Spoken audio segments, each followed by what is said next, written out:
Hello, hello. Let me know if you can hear me in the chat, guys.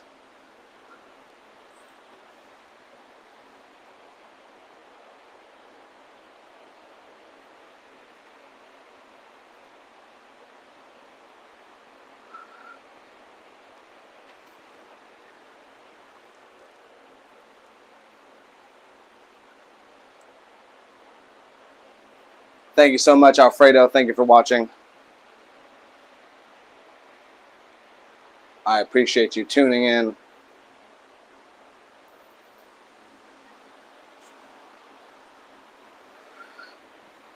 Fusion, what is up, my man? All right, guys. So we're finally going to get, hopefully, to the end of all this crap. Sanding-wise, that is. So, thank you guys so much for watching. If you weren't tuned into the first stream we were doing earlier, this is a box for 2 Sundown Audio 15s. We were doing an ungodly amount of sanding on it earlier. I basically got the top, all the really fine detail sanding. I feel very comfortable in how good that is. Now I'm going to really start on doing the body of it. I also have some fine details in the front and stuff like that. So I'm going to get the flat spots sanded first, and then we're going to get into the details. I'm using 320 grit sandpaper just because this is the final coat of my primer, or sorry, final sanding of my primer coat.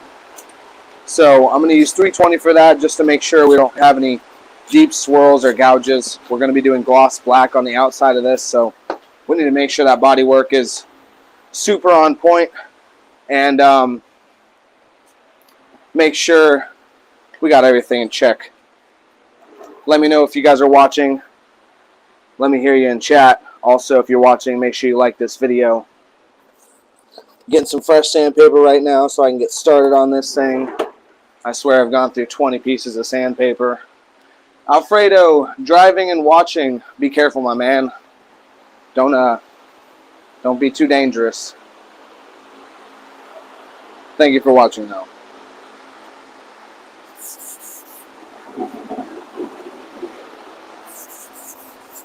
So I'm just foam blocking all this stuff out. It's just going to make it the easiest. It's going to give me the best results.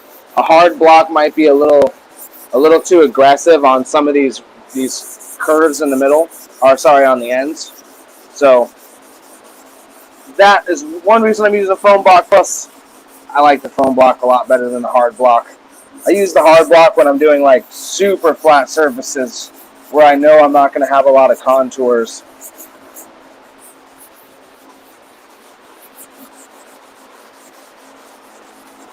Make sure you guys subscribe to the channel if you like what you see. If you like our live streams, make sure you subscribe. Show me some love.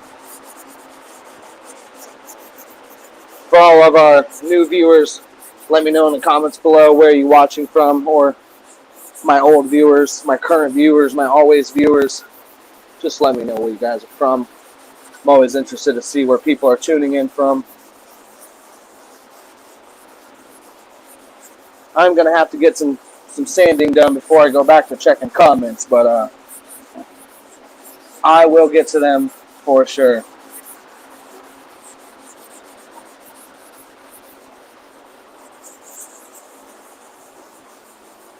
I used Rust-Oleum Clean Metal Primer to prime this box. We're going to follow it up with the gloss black, Rust-Oleum enamel gloss black paint. I'm going to be spraying it in. I'm using Diablo sanding discs, the 5-inch sanding discs, just purely for the fact that I buy them for my sander, so kind of always have them here. They come in a kind of a convenient size. I don't have to mess around cutting anything. Like if I was buying sheets of sandpaper, you'd have to worry about cutting stuff.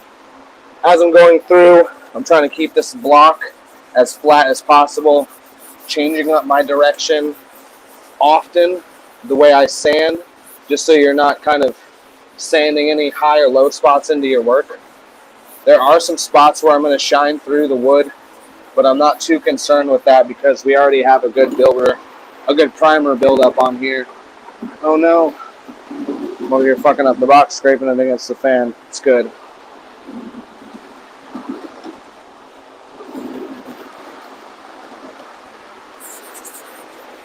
You guys should still kind of see me. I'm standing in front of these fans so they suck out all the dust. For something like this, the dust is kind of really small, so I'm not wearing a mask. If I was using like the orbital sander on paint, I definitely would be, because that throws a lot of dust everywhere really quickly.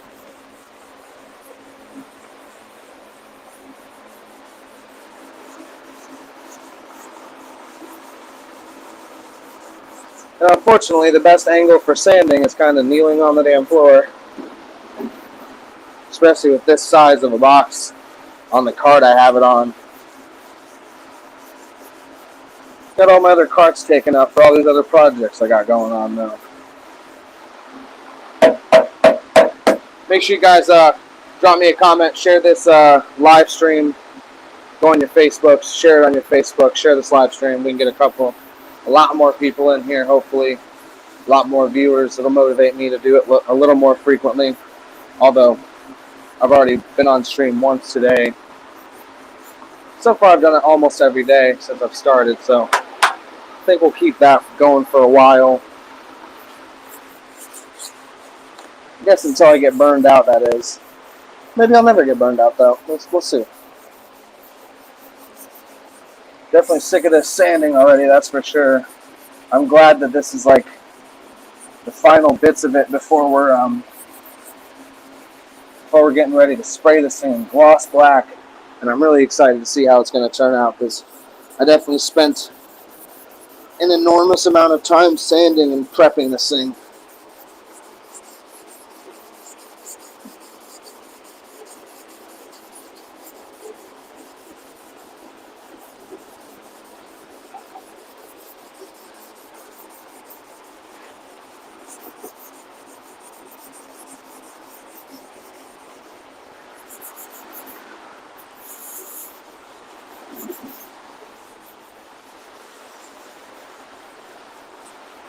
If you guys need any custom subwoofer boxes or custom truck subwoofer boxes, or I got my line of low fabs, you can go check out my website for all that stuff. Got a whole bunch of different brands. Basically, the low fabs line is a line of pre-designed enclosures that the goal is basically a quicker turnaround time and a cheaper price for you guys, the customer. So basically designed all of these enclosures to the manufacturer recommended specs.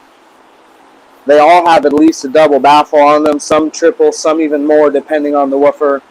There is probably over 100 different designs I have on there. I got all the way from Alpine to Sundown to Scar, Infinity, some massive audio stuff, DC audio. I mean, the list goes on and on. You go check it out there.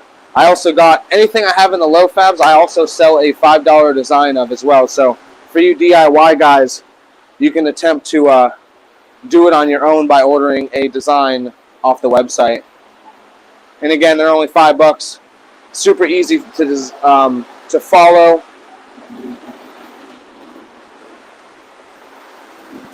They come with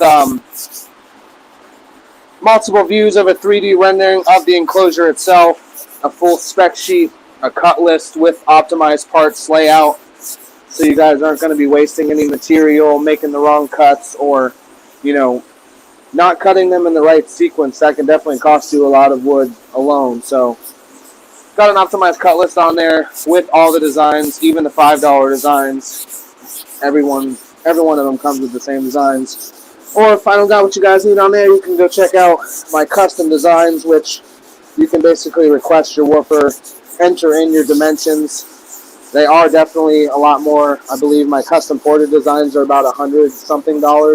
So you're definitely going to spend more money, but you're going to get something custom tailored to you and your vehicle, your amplifier, your subwoofers, all that good stuff. So it's going to give you the best results possible if you're looking to go that route. Other than that, the low fabs, if you can find something that fits Fit your vehicle. I got dimensions listed on there. You can either get them in bare wood or black bed liner. And we also have, or I also have, a ton of underseat stuff on the website as well. So go check that out too. If you guys got a truck, we can get your truck banging. Go check out the website. You can see the link is scrolling on the bottom constantly through the feed.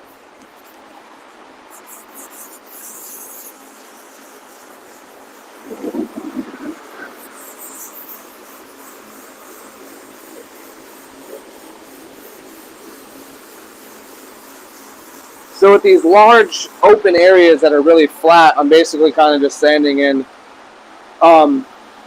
wax on, wax off, sanding in rotation.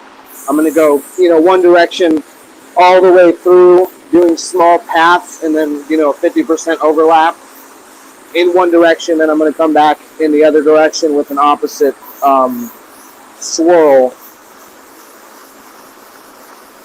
That's just going to help hopefully keep it as even as possible.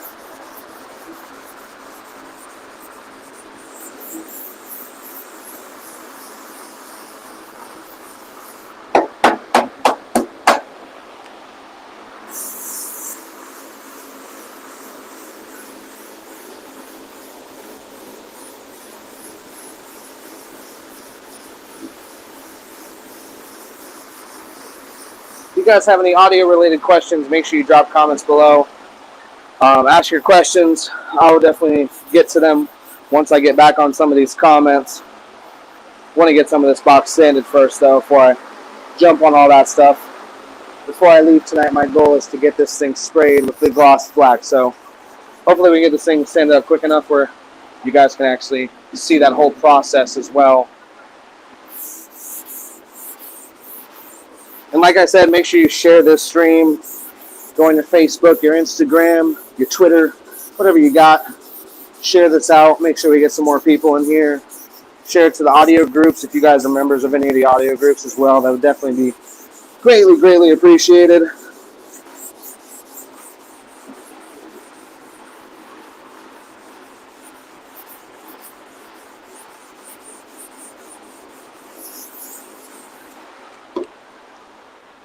And that is throwing an awful lot of dust, so I think I'm going to throw my mask on. But before we do that,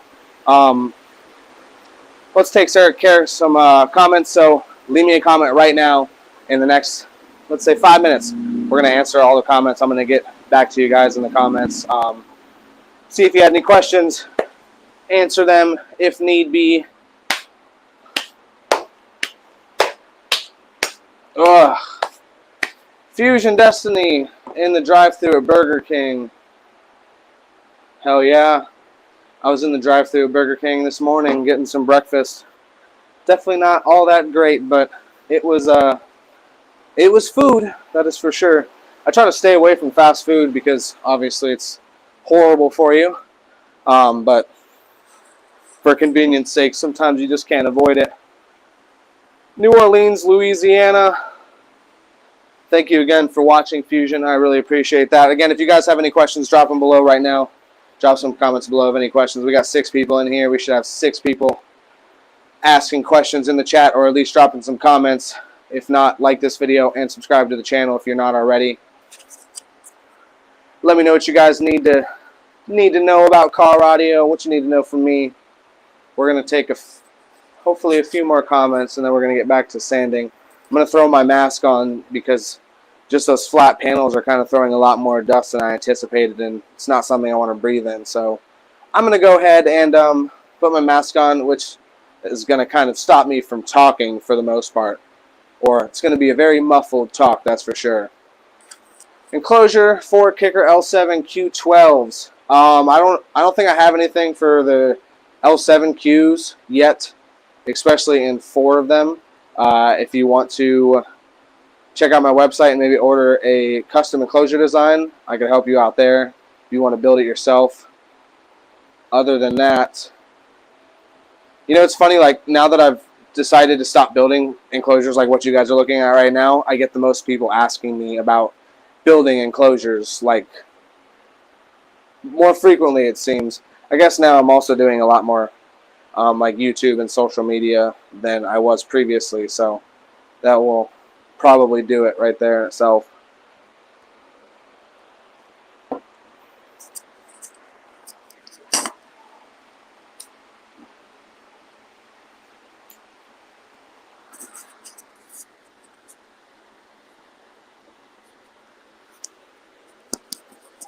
All right, guys. 4 question mark. Tech Fanatic. I'm not sure what, really honestly, even where your comment started. I was just going based off the enclosure. Oh, unless you meant the word for. Now I'm seeing more. Alfredo, how long will it take to ship to Arizona, Phoenix, Arizona, if I ordered a box this week? That's all going to honestly depend on what you order.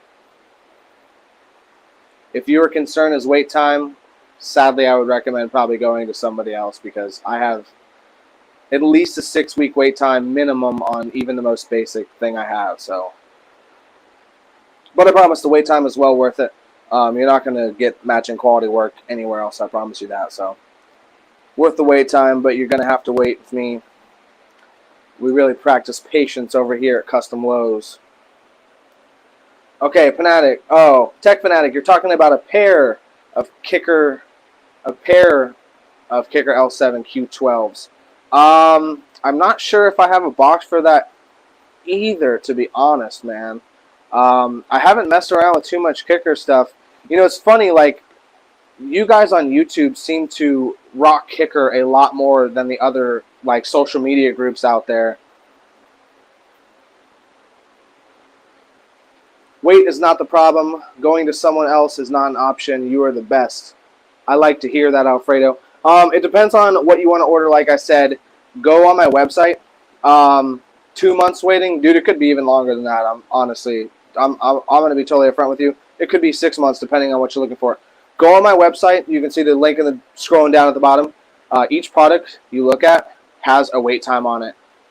Remember and read the descriptions, because it does explain that the wait times are kind of an example, and it may take longer. Just remember, I am only myself, and I am just me. You guys can see, pumping out quality work like this stuff, it takes a long time. I mean, we spent over an hour and a half, maybe almost 2 hours on the last stream earlier, sanding just the top, and I mean, that was just to get it good enough. So, not good enough. I mean, I got it damn good, but you know what I mean. Again, Tech Fanatic, like I was saying, sorry I kind of glossed over that topic. Kicker is way more popular on YouTube than it is anywhere else, in my opinion. I don't know if it's just the type of the crowd watching YouTube, but it seems Kicker is definitely a lot more popular on the YouTube crowd.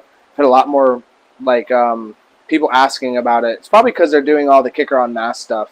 That's really cool that they're actually doing frequent videos to kind of get into the community. You know, back in the day, even way before I was into it, Kicker's been the man since day one, and they were, from my understanding, big sponsors of shows, and you know, really kind of a big reason the community got as big as it was, even though it sometimes is sort of small.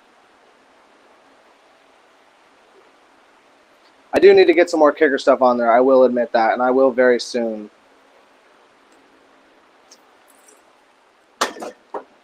All right. Any more questions, comments, concerns, let me know. We're about to jump back on sanding this thing before I throw my mask on and can't really talk to you guys. I could probably talk to you a little bit, but it's definitely going to be some muffled sounds.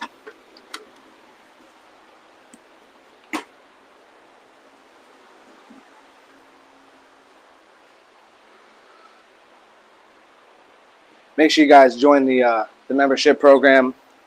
We have the YouTube membership program. We got a ton of different perks going on there. We're going to be changing them up. Probably doing like free designs, free merch, ships, stuff like that, depending on where we go. Unfortunately, I cannot see emojis on here, Tech Fanatic. Sorry, man. I don't know what that may be. All right, so let's get my mask on. And then we can really get to sanding this thing without any concern of my lungs.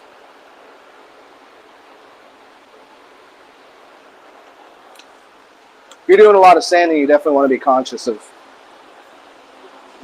Sawdust is not good in your lungs. Paint dust is not good in your lungs. So I'm going to guess you guys probably can either barely hear me or maybe not hear me much at all, but we're going to get to sanding on this thing, so just stay tuned.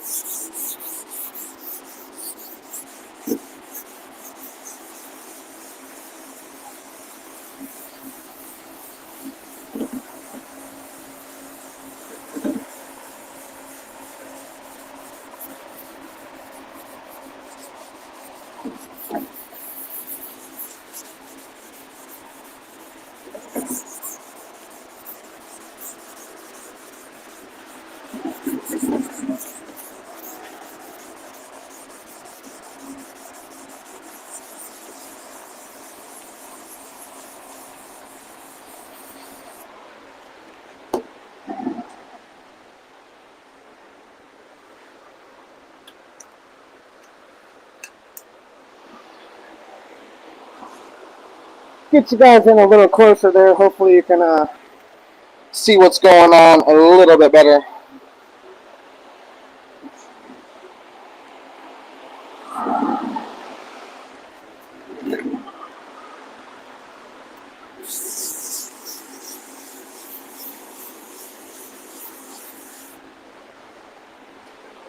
I'll be right back, guys.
All right, guys, we're back.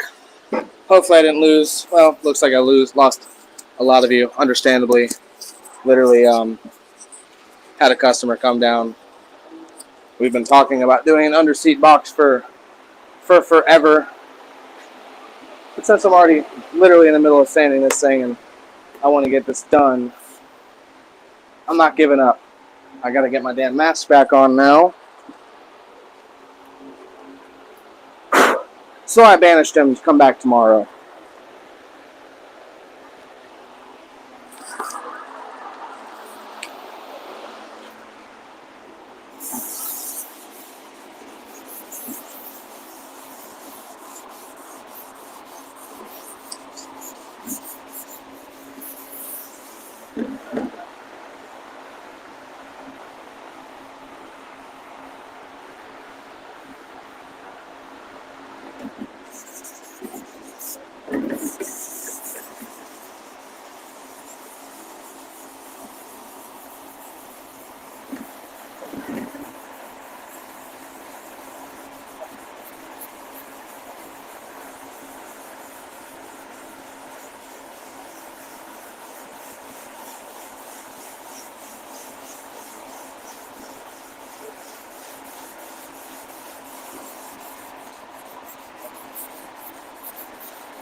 This wire won't leave me alone.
Whew.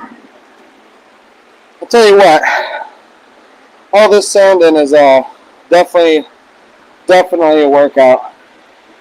It's coming along good though, and it's coming out really smooth. So you can see all the different directions I'm hitting, like the same areas, just so I'm not causing any high or low spots as I'm sanding, because that definitely will happen even with hand sanding and 320.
we're getting closer, guys.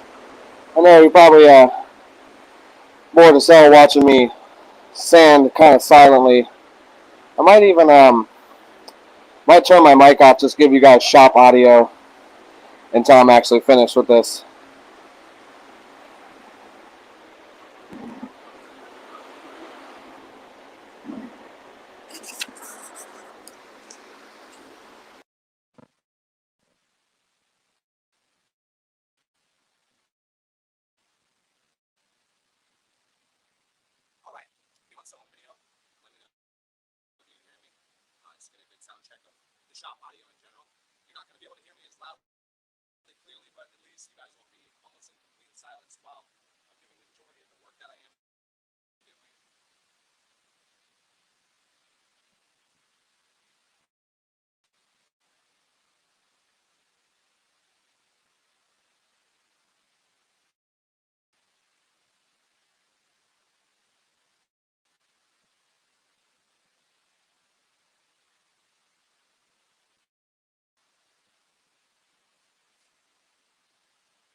We might have to keep mic plugged in. Hopefully now you guys can hear me. I'm really hoping so. We've been doing this for way too long now. If you can't hear me, I'm gonna go through some of these comments maybe. Let me know though, because I'm still not sure myself even. Thank you, Fusion, for letting me know, buddy. All right, let's see here. Sean Barlow, it's looking good, bro. Thank you so much, Sean. Brandon Thomas, box is dope, bro. For real, for real. Would love to get a custom box for my Buick around 5.5 to 6 cubes. Unfortunately, I'm not doing those type of boxes anymore. And that's exactly, it goes back to what I was talking about. Like, as soon as I stop doing those, people want them more. But also, I think that has a lot to do with the fact that I was doing a lot less YouTube beforehand. So let me know if you guys got any questions in the comments below while we're taking a small break from that hard to breathe face mask. Man, those like full respirators like that, definitely some labored breathing with that. And using it for that long, your face is sweating. You're like having to really pull through your breaths each time you're breathing through it.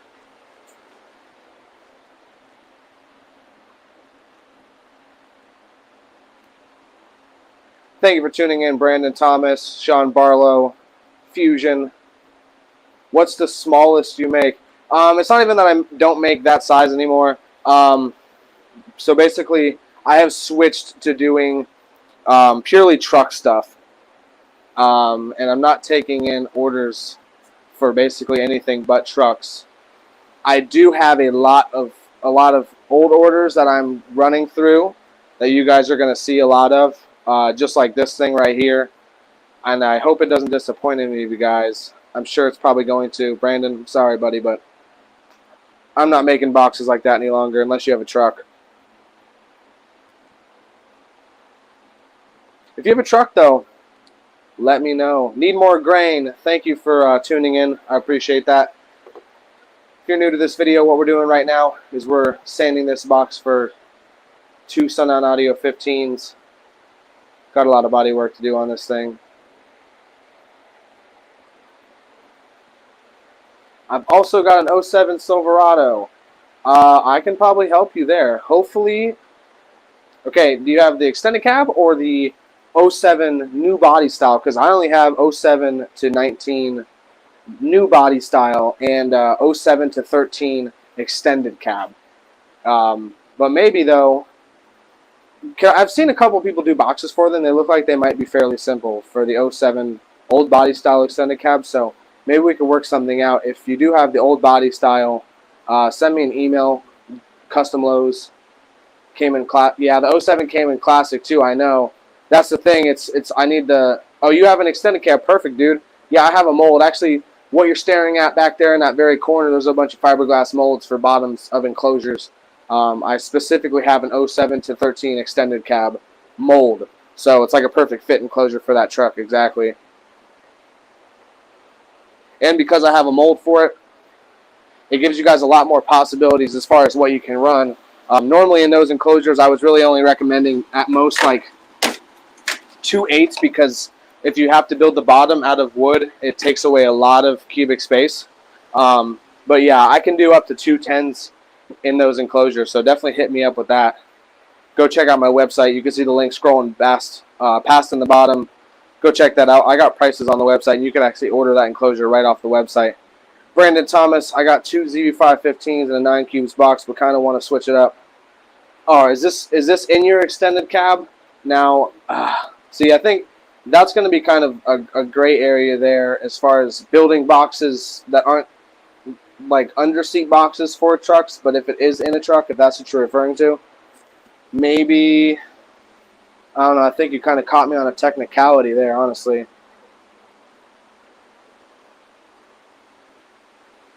You know, really my whole intention with it is to only offer basically what I have on my website.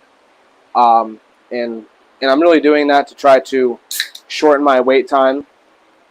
But also the underseat enclosures are a lot more easy for me to do a lot of them and a lot quicker, so I can get things in and out a lot quicker. So kind of staying away from stuff like this. As you guys see, I've been sanding for 3 hours, 4 hours, 5 hours today, I think, including on and off streaming. So I've been doing a lot of sanding on this thing just to get it ready for gloss painting. Even after that point, there's hours more of sanding. Thank you for being understanding, Brandon. I appreciate that, man.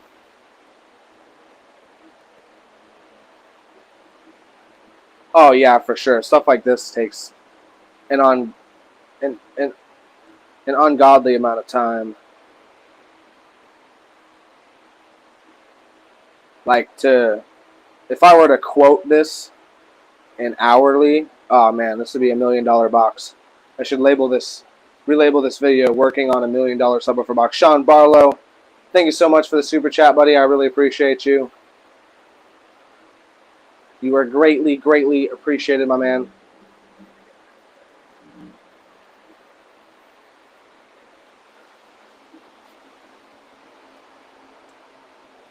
It's funny, like I have a lot of regulars to these live streams, which is pretty cool because I can actually remember almost all of you when you show up.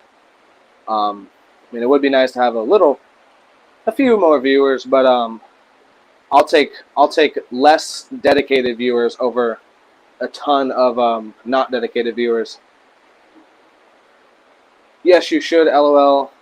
It's passion you put into them. Yeah, I mean, it would just be so, like, I would have to charge a customer too much, man. I mean, try to tell someone this box costs $5,000, you know? Because really, like, if I tried to charge hourly on this thing, that's probably what it would end up being, like, down the road. Okay, so I think we basically got our flat side sanded pretty damn good for now. I'm gonna move on to getting this detail part done. I think what I might do is pull another cart over and lay it down.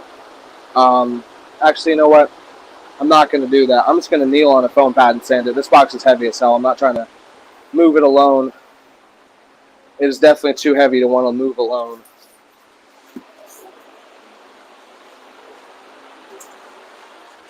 All right.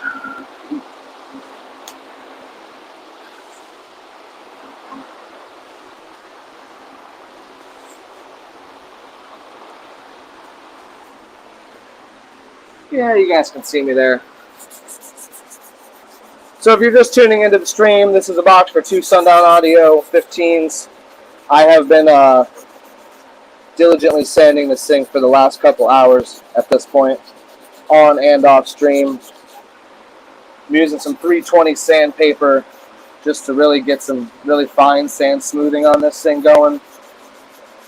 Definitely spent a lot of time on this bad boy so far, but it is turning out really good, and it looks really good. We're going to do gloss black paint finish on the outside. That's why we're taking so much time to do the prep work here. With gloss black, you need tons of prep work.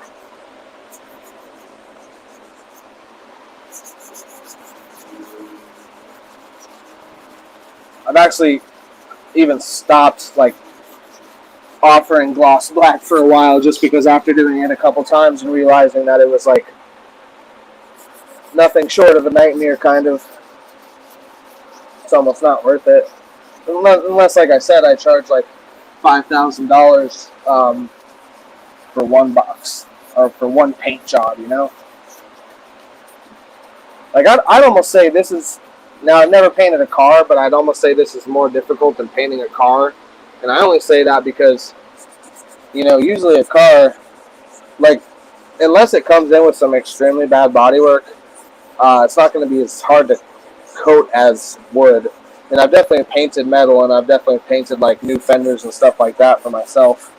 Nothing obviously to a professional grade, but I've done a little bit to know that it seems like wood has a lot more prep work involved when it comes to painting than metal or auto body does.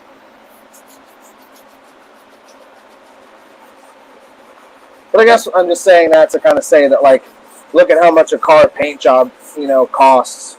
And it costs that much because there's a lot of labor involved in it. You know, but can you really justify charging that kind of money when it comes to a box, something that's so small? I mean, I guess I could justify it because it does take me this many hours, and I'm not like lying about that. But I kind of I wanted to be able to offer the finish, so I offered it for cheap, hoping that I'd sell some, and then realized, holy crap, it's a lot of work.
All right, sorry guys.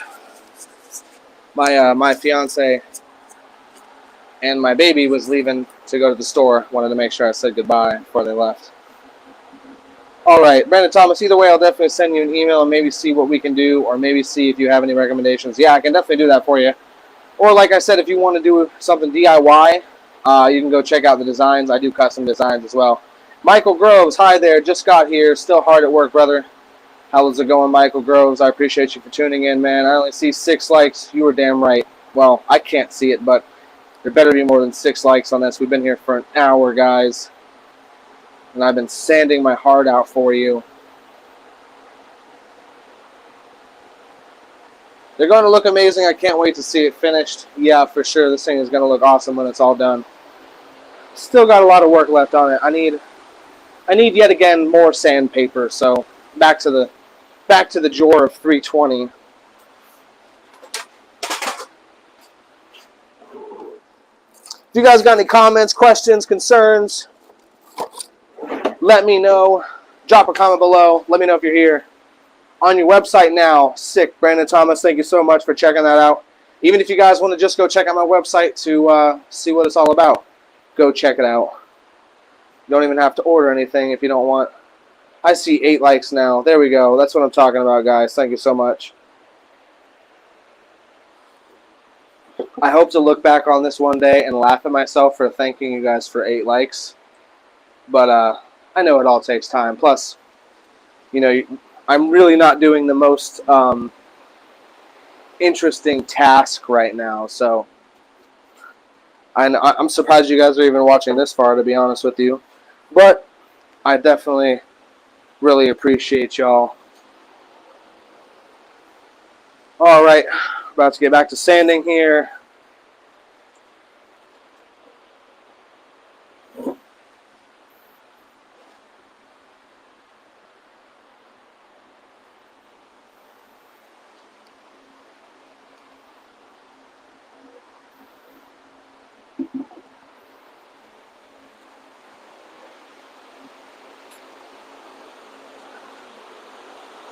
I'm dedicated to getting this thing to at least painted tonight, so I don't know how long I'm going to stay on stream, but I'm definitely going to stay here as long as it takes to get this crap done.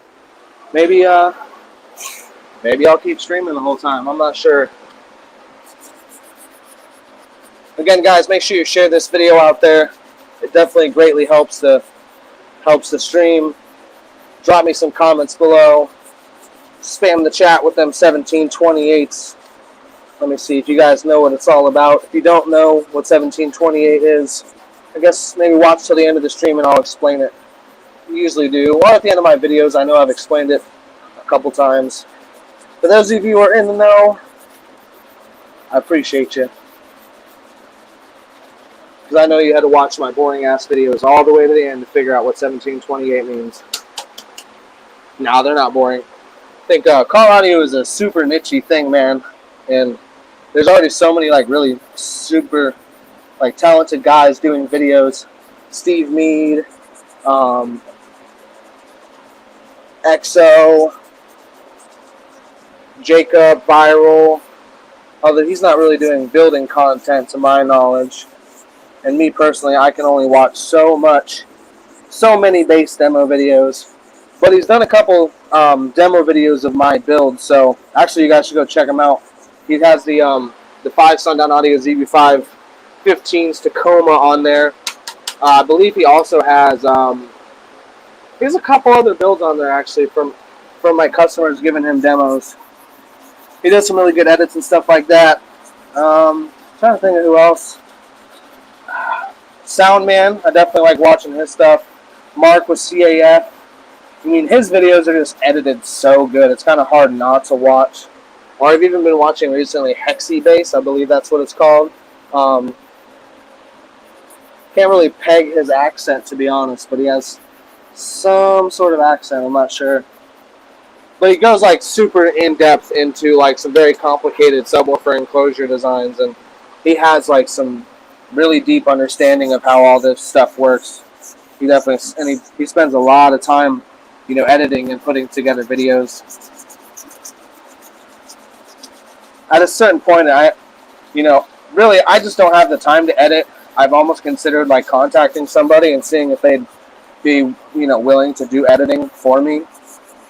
But again, then you're talking hours and hours of somebody's time.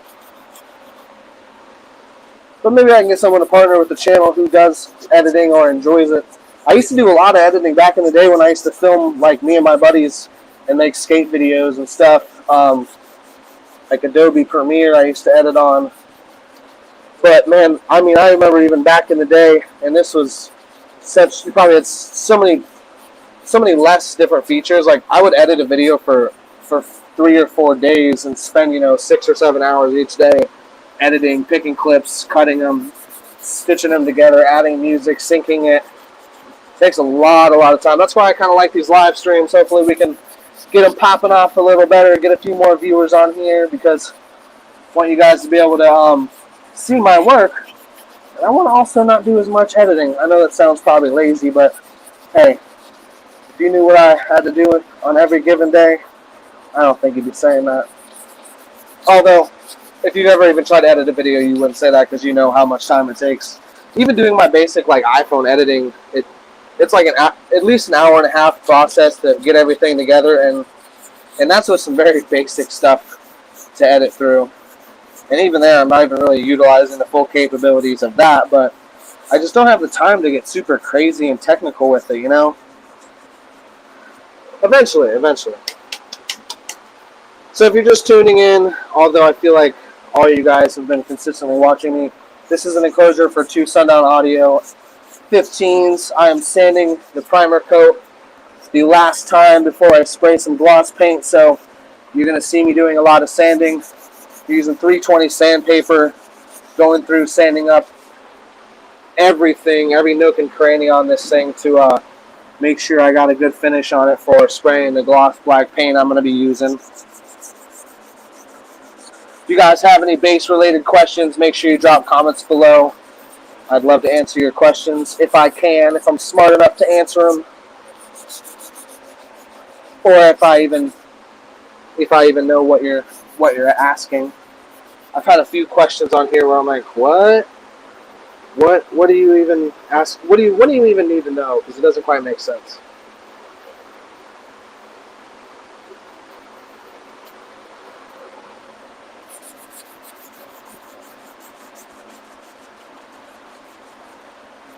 This enclosure has a bunch of LEDs in it. We got gloss white paint on the inside. We're again doing gloss black on the outside. It's going to look really awesome. If you guys have any topics you want to talk about, or things that we could possibly discuss, also drop some comments below. Let me know. The other day we kind of briefly touched on the scar topic, which I thought was pretty interesting. You can watch it in the other videos. I'm not going to really touch on it again, but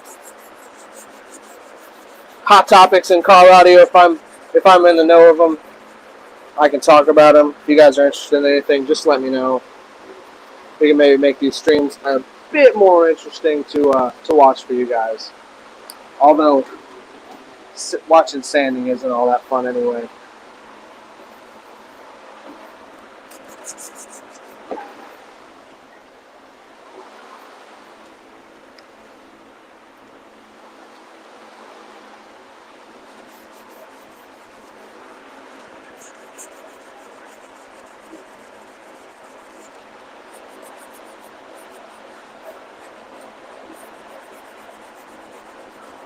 There's so many little fine details to sand on this front face, specifically, even because you got this kind of sound wave design in the front of it, or at least that's what I was trying to go for. Hopefully it's an obvious design, but you got that sound wave look in the front of this thing, so it gives you a lot of little twists and turns and bends to have to sand in here.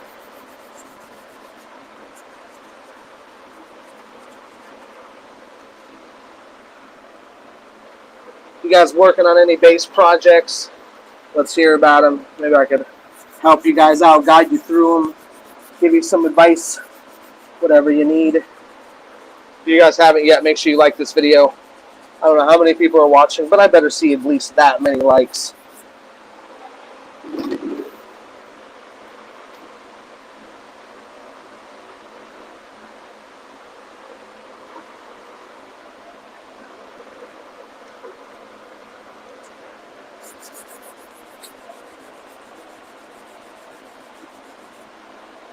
This stuff is not for the weak of heart, guys. This is like so much sanding that it could mentally break a weaker man. This is so much sanding that it has made many of helpers quit.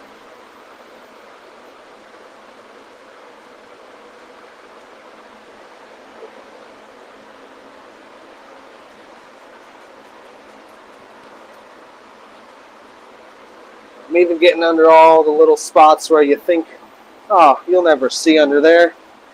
But you know what? That's the stuff that matters if you really take pride in your work, in my opinion.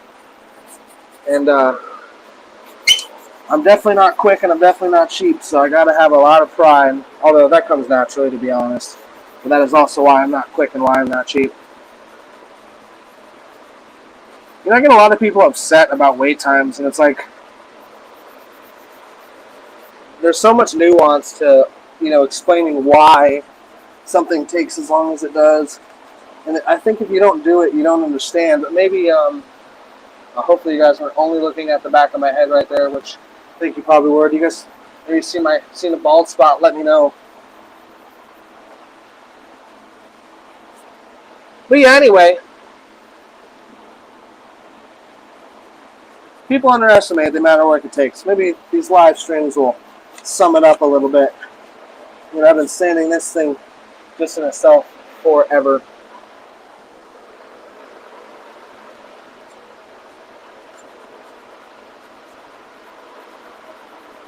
But hey, I'm trying to do my best work, not my almost best work.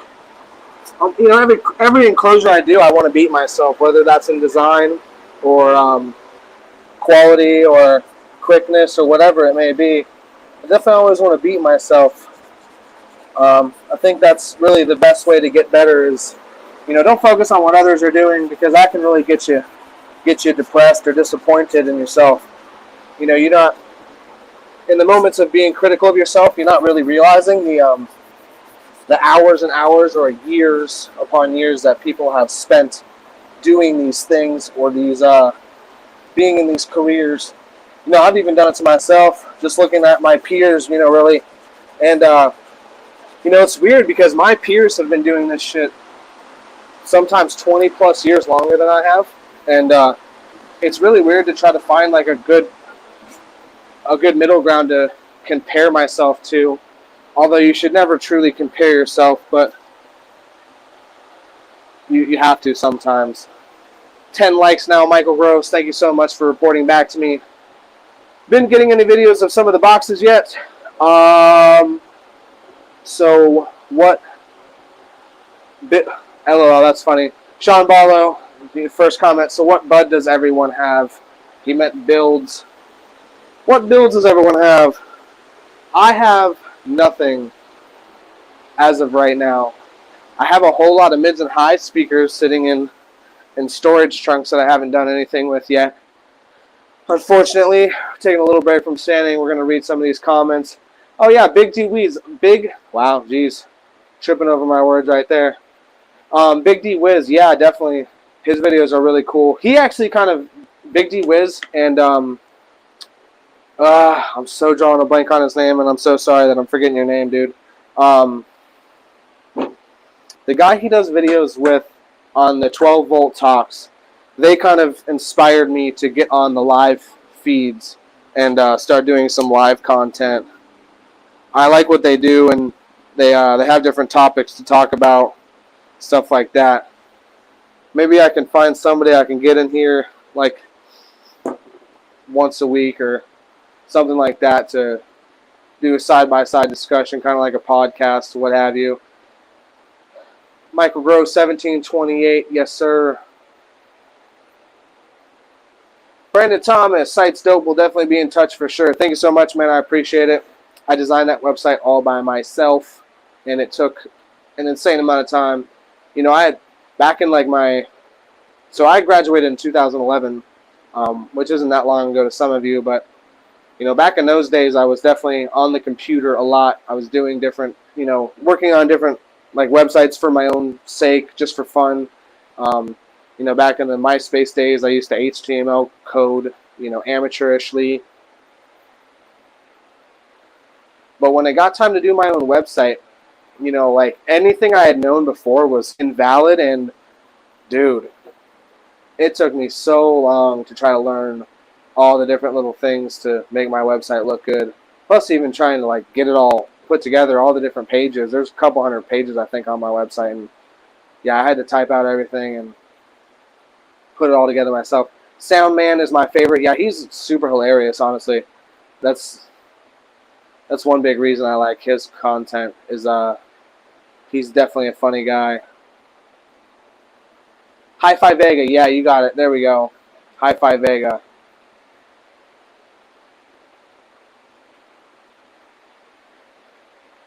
Michael Groves, I have a keychain and a design for 3 Sundown Audio SA-V210s, but I'm using it for Sundown Audio E10s, V3 D4 10-inch subwoofers.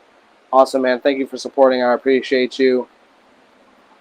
Michael Groves in the cart. I have to wait until I get my money back. Well, hey, I appreciate you all the same. Yeah, so like I was saying, kind of on the YouTube topic is there's a lot of really talented guys already doing it. And it's kind of hard to jump in there just out of nowhere.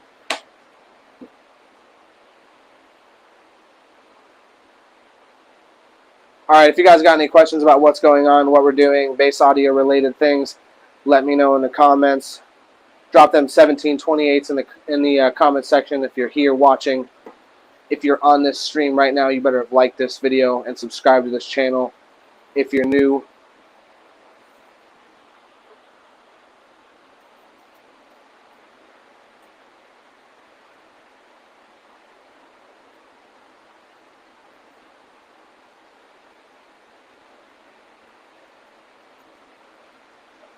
all right, guys, we're about to get back to sanding. Any last comments, concerns, questions, love, hate, let me know in the comments below. I'm going to keep asking you guys.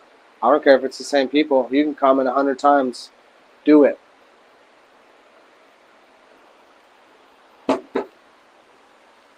All right, we're back to sanding.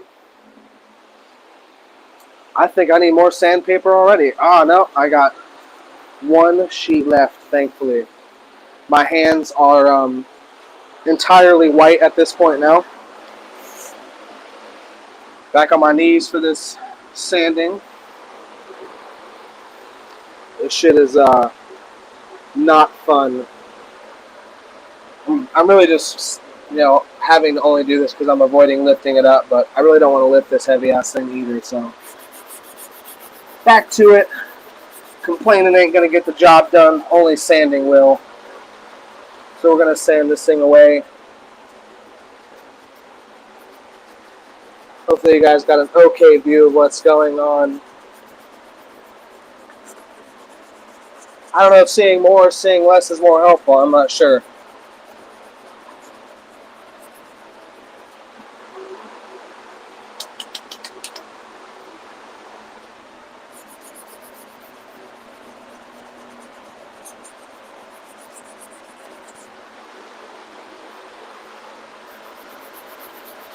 I am definitely going to be excited when this project is over with. I'll tell you that much right now.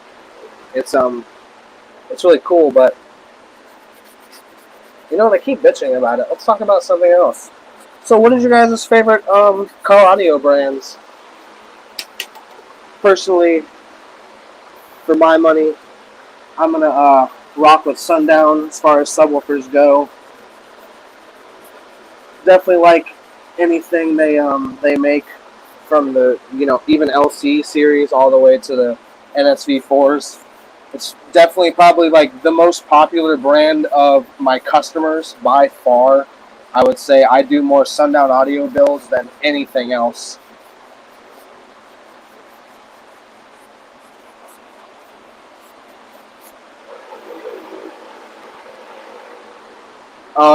As far as amplifiers go, I'm going to pick Taramps. And that's contingent on the fact that I realize that I have to be cost conscious on what I buy and not try to spend a ton of money. They definitely have a good bang for your buck value. You cannot argue that much. Although them Sundown Audio Salt Series amps look super sweet. I mean, honestly, if I could have a whole Sundown Audio build, I definitely would. The Impala build that I'm working on now is a full Sundown Audio build, which is super sick. But yeah, let me know, guys. Favorite sub brands, audio, amplifier brands. Break it down. Even mids and highs. Personally for me, mids and highs, I'm gonna say Crescendo Audio. I had 16 of their PWX 6.5s in my Sequoia, and man, it was loud, but it also sounded like just so good. I had them paired with 8 FT1 Super Tweeters, and I had 5 speakers per door, and then I had the remaining 6 speakers up ahead on the top, like right on where the sun visors would normally be in your vehicle. I built a big pod and had them down firing, and I mean, like, the staging, for some reason, like, it shouldn't work being like right above your head like that and then also having speakers on the side, but man, it just made the staging sound so good. I really just did it for wow factor, and because at that point I hadn't seen many builds that had speakers in the ceiling, so I said, you know what, I'm going to put some speakers in my ceiling. You see it a lot now, but I think that's why, because it sounds really good. Now, mine were far forward, like mine were all the way to the windshield, and they couldn't have gone any farther forward, which definitely helped me. I see a lot of people like put them right above your damn head, which is pretty retarded if you ask me. Yes, it's going to be loud, but like, it's going to sound like ass in my opinion. You're not going to have any staging. In the SPL build, saying that you have staging is kind of maybe a stupid thing to say in general. And I know, like, some of you SQ guys, I forgot to mention, speaking of SQ, I forgot to mention Everyday Audios, which is another car audio show I really like. But yeah, Taylor Fade, he's like a SQ pro apparently. And that's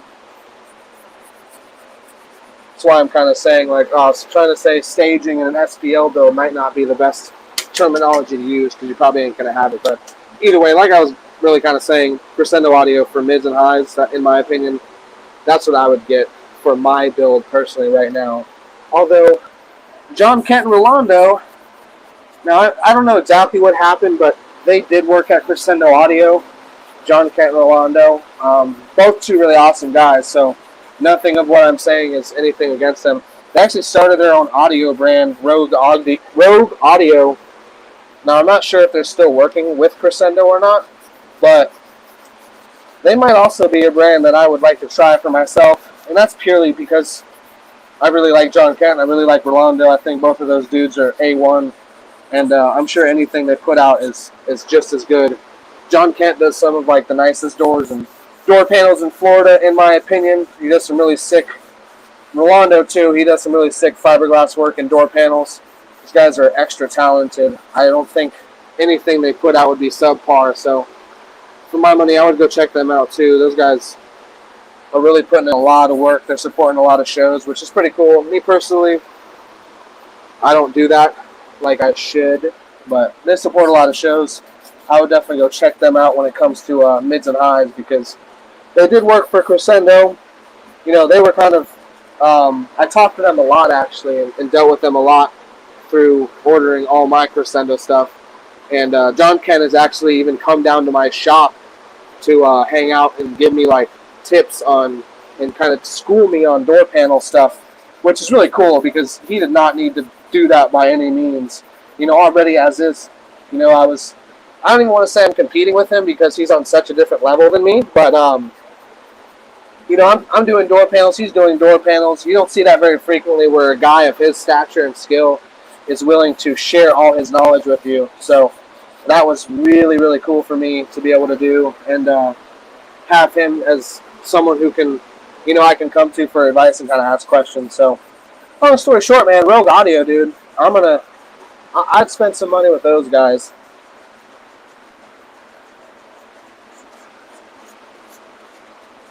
Yeah, and I mean, even Crescendo, Naveed, I know I had some recones done of my Contralto 15s, and Naveed himself, the owner of Crescendo, helped me load them back into my wall. So that was pretty epic in my opinion. As far as customer service goes, man, that's pretty damn good. Although I did have a very large build for them, so I guess I can see why they would want to help me at the time. At the time, I was one of the larger Crescendo builds out there. Now I'm, in comparison, it's nothing compared to what these dudes are doing today. I mean, these guys are out here adding 25 10s in their truck and not even, blinking an eye about it. So I did have a large build by back then standard, and really that's only 2-3 years ago I'm talking. Like, audio has progressed so insanely in the last even year, I would say. The builds, how big they are, how loud they are. 160s is like the new 160s is like the new 150s. It's almost the baseline to tell if you're actually doing anything good.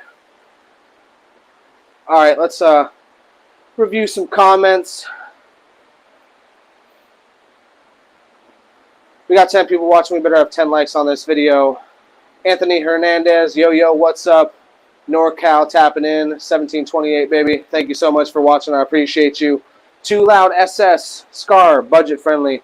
Yes, it definitely is budget friendly. They have some nice stuff for the fact that it is so cost effective. But when it comes to amps, personally, the only lines that I've seen do real numbers from Scar, and this means real numbers in a vehicle, not on a term lab, would be the SK line. So personally, at that point, if you're buying the SK line, you could get so much more power from to ramps, that is. And I'm not like trying to disparage that brand by any means either. Scar does have some good stuff for the money.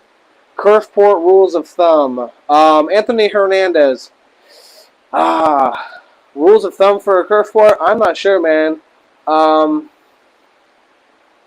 Really, it's the same, kind of rules you would follow with a slot port as far as port area and stuff like that. I guess I would say if you're going to do a curve port, you need to make sure when you measure the port length, you actually measure halfway through the curve of your port. It starts there. It doesn't start at like the end of the curve or even the beginning of the curve. It starts in the middle. So that's one thing to consider. Fusion Destiny. Oh, Fusion Density, LOL. I don't know how many times I've read your name as Fusion Destiny, my man, but I am so sorry about that. I bought the Smart 5 base. Oh, the Taramps base 5K. The Smart. Oh, the Smart 5K. They have a Smart now 5. I knew they had the Smart 3K. I didn't know they had the Smart 5. For power and price, Sean Barlow, you're picking Taramps for power and price. I will agree with you right there.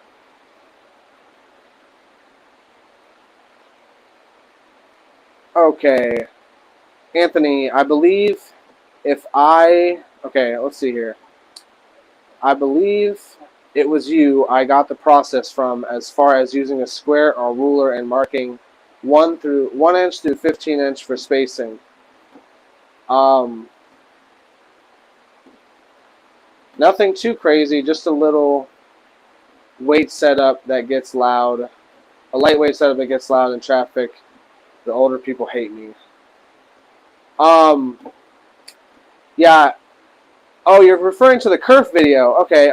As far as the kerf video goes, yeah, really that's having your square on an angle, from 1 to 15. You really, I would just recommend watching the video again, to be honest with you. It's kind of a complicated process, to be honest. You need a roll-around stool from Harbor Freight. Michael Groves, I agree with you. Somebody send me a roll-around stool from Harbor Freight, guys. I would appreciate you. No, eventually I'll go buy one. Like, stuff like that I think about so very last minute. Like, and then I don't remember till I'm doing a job like this where I'm having to kneel down and sand this thing. But then by the time that I ever would go to Harbor Freight again, I forgot about it. And then months later, I'm doing kind of a similar sanding. I'm sure you know the deal. They have a Smart 5 and a Smart 5 base. Huh.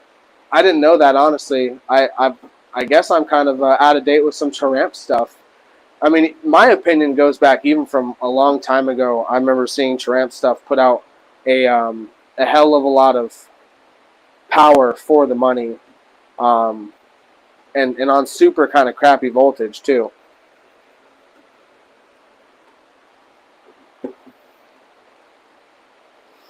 Alright guys, if you're watching this stream, make sure you like this video, subscribe to the channel, and share this stream. Let's get some more people watching, viewing, commenting, all that good stuff. I picked Triumph's 8K for my new, I'm going to guess you mean build, Sean Barlow. This Triumph's 8Ks, dude, those are solid. I'm doing a build and a Ford Focus soon that's going to be a single Resilient Sounds Team 18 on what is it, a Triumph's 12K. It's going to be like a 6-order trunk blow through, but we cut the whole trunk rear deck out, and we're going to build it as, I guess you can consider it a C-pillar wall, although I've never seen a C-pillar wall to claim that it would be considered a C-pillar wall. But yeah, it should be a really sick build. If you guys are watching, drop a comment down below if you haven't commented already. Let me see them 1728s in the chat, guys. Let's keep this thing rolling, keep this thing active. The more people commenting, the more people we can get viewing this channel and stream. And it'll be more fun for me and more fun for you guys.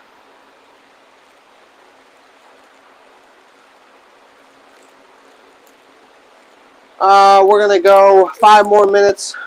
Waiting on some comments for you guys. I'll wait a couple more minutes for some comments, some feedback. I'm going to keep continuing the stream, really, I guess, until I have this thing sprayed in black. I really want to see this thing through, to be honest with you guys. So let's get it. Let's keep running it. Jay, thank you so much. 1728. I appreciate you, man. Fusion density. I know someone with 2 HCCA 12s on an old 5K base. And it's crazy loud. Yeah, man. Them HCCA subs are no joke as well. I like those. Although there's a lot of debate on that, whether that's a good brand. There's so many different car audio brands out there, and it's hard to say which is good, which is bad. I mean, obviously, you know, the better brands are going to have the better quality, but still, man, there's so much out there for you guys, or any of you guys who might be new to car audio.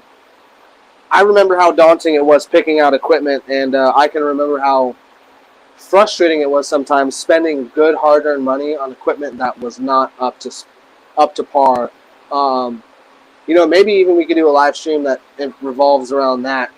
Maybe do it like a month in advance so we can get a whole bunch of questions in as far as equipment, and I can kind of, I think I can share my screen on here too, so maybe we can even do some like real-time, you know, viewings of these amps and stuff like that. Maybe go over what's good, what's bad, what's not, what's worth the money, what's not worth the money.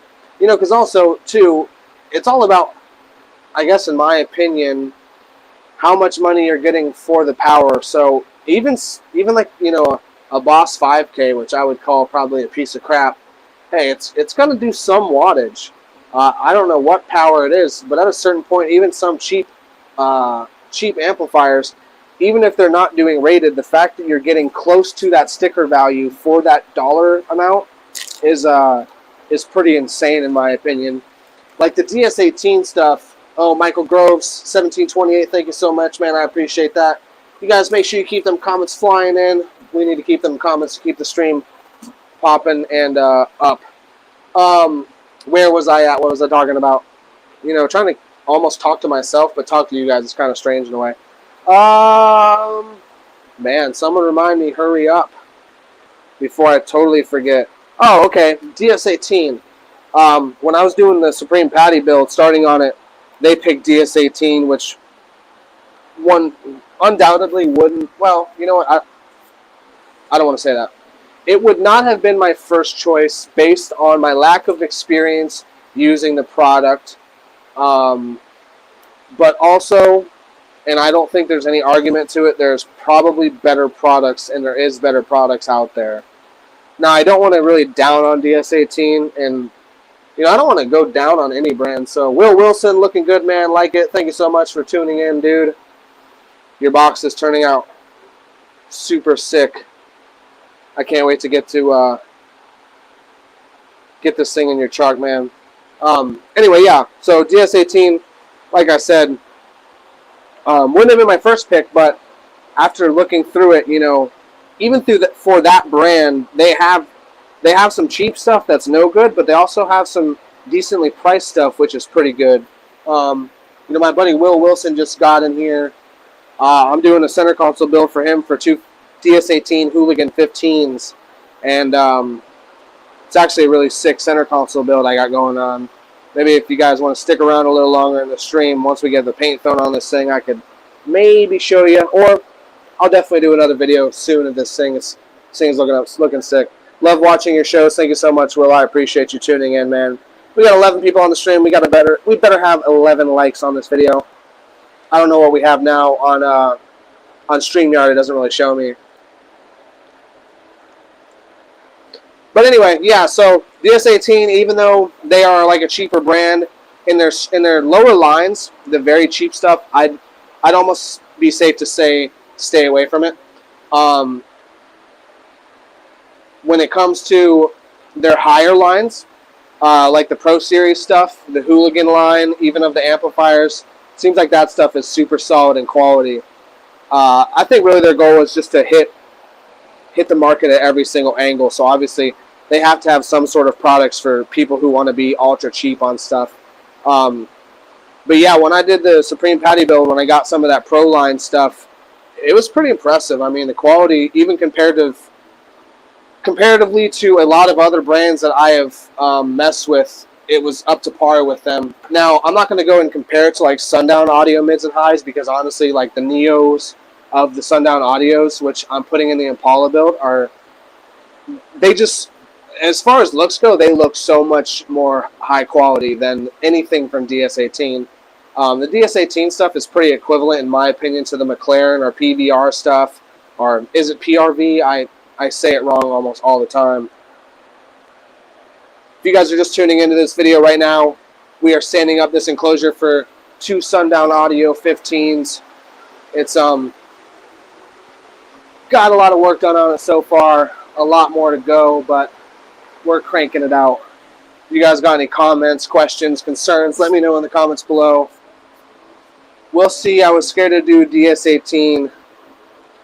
Yeah, I remember we were talking about that, Will. I think you're going to be good to go because you have the Hooligan line of the subs, and also you have the better line of the amp. But JL was my favorite. Yeah, dude, JL is a super solid brand.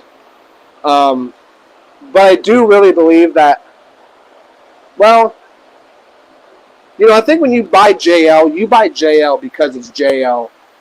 You don't buy it because it's affordable or the best bang for your buck even. Because I don't think anyone can argue that there ain't nothing bang for your buck about JL in any way, shape, or form. Their subs are expensive, their amps are expensive, but you know what to expect every single time from their products. You know you're going to get a quality product from start to finish. Yeah, the center console, dude, looks really super awesome so far. I'm excited to get the floor in there with the mirror, get the braces in there with that with my logo in there. It's going to look really cool. Definitely excited about it. The W7s, yeah, the W7s are badass, man. They're super solid sub. No doubt there for sure. W7 is a super solid sub. I've gotten to do only a few builds for those actually.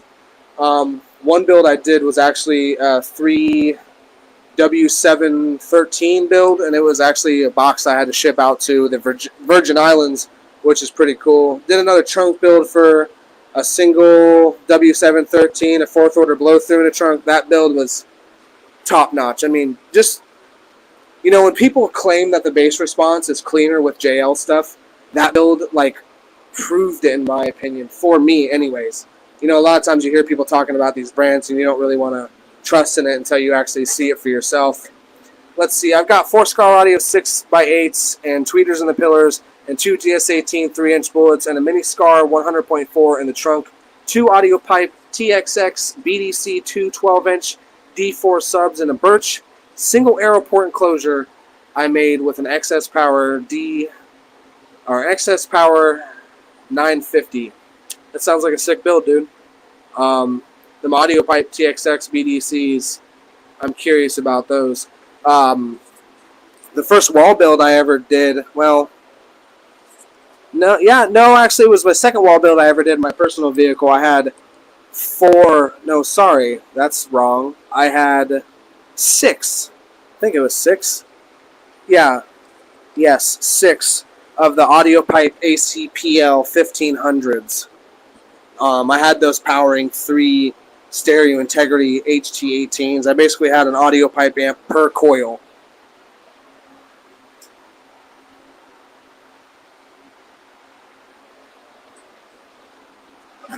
Yeah, the JL audio stuff is definitely a lot of money, but you're getting the quality for sure. You know, when you see people needing recones for the JL audio stuff, it's usually not because it's blown, it's because it's you know, like the rubber has worn out, but the sub's damn near 10 years old at that point. You still have 2 of them.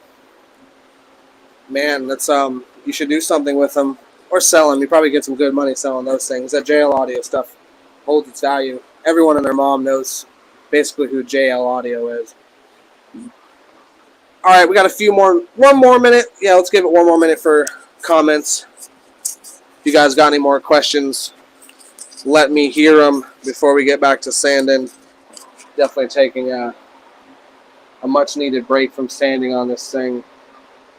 It's getting the best of me for sure. We got 8 people viewing. We better have 8 likes. Someone let me know how many likes we have on this. StreamYard doesn't show me. See if you guys are actually participating in chat. If you haven't commented yet and you're just tuning in now, make sure you do so. This right here is a box for 2 Sundown Audio 15s. I'm sanding up the primer coat right now. We're working and working and working.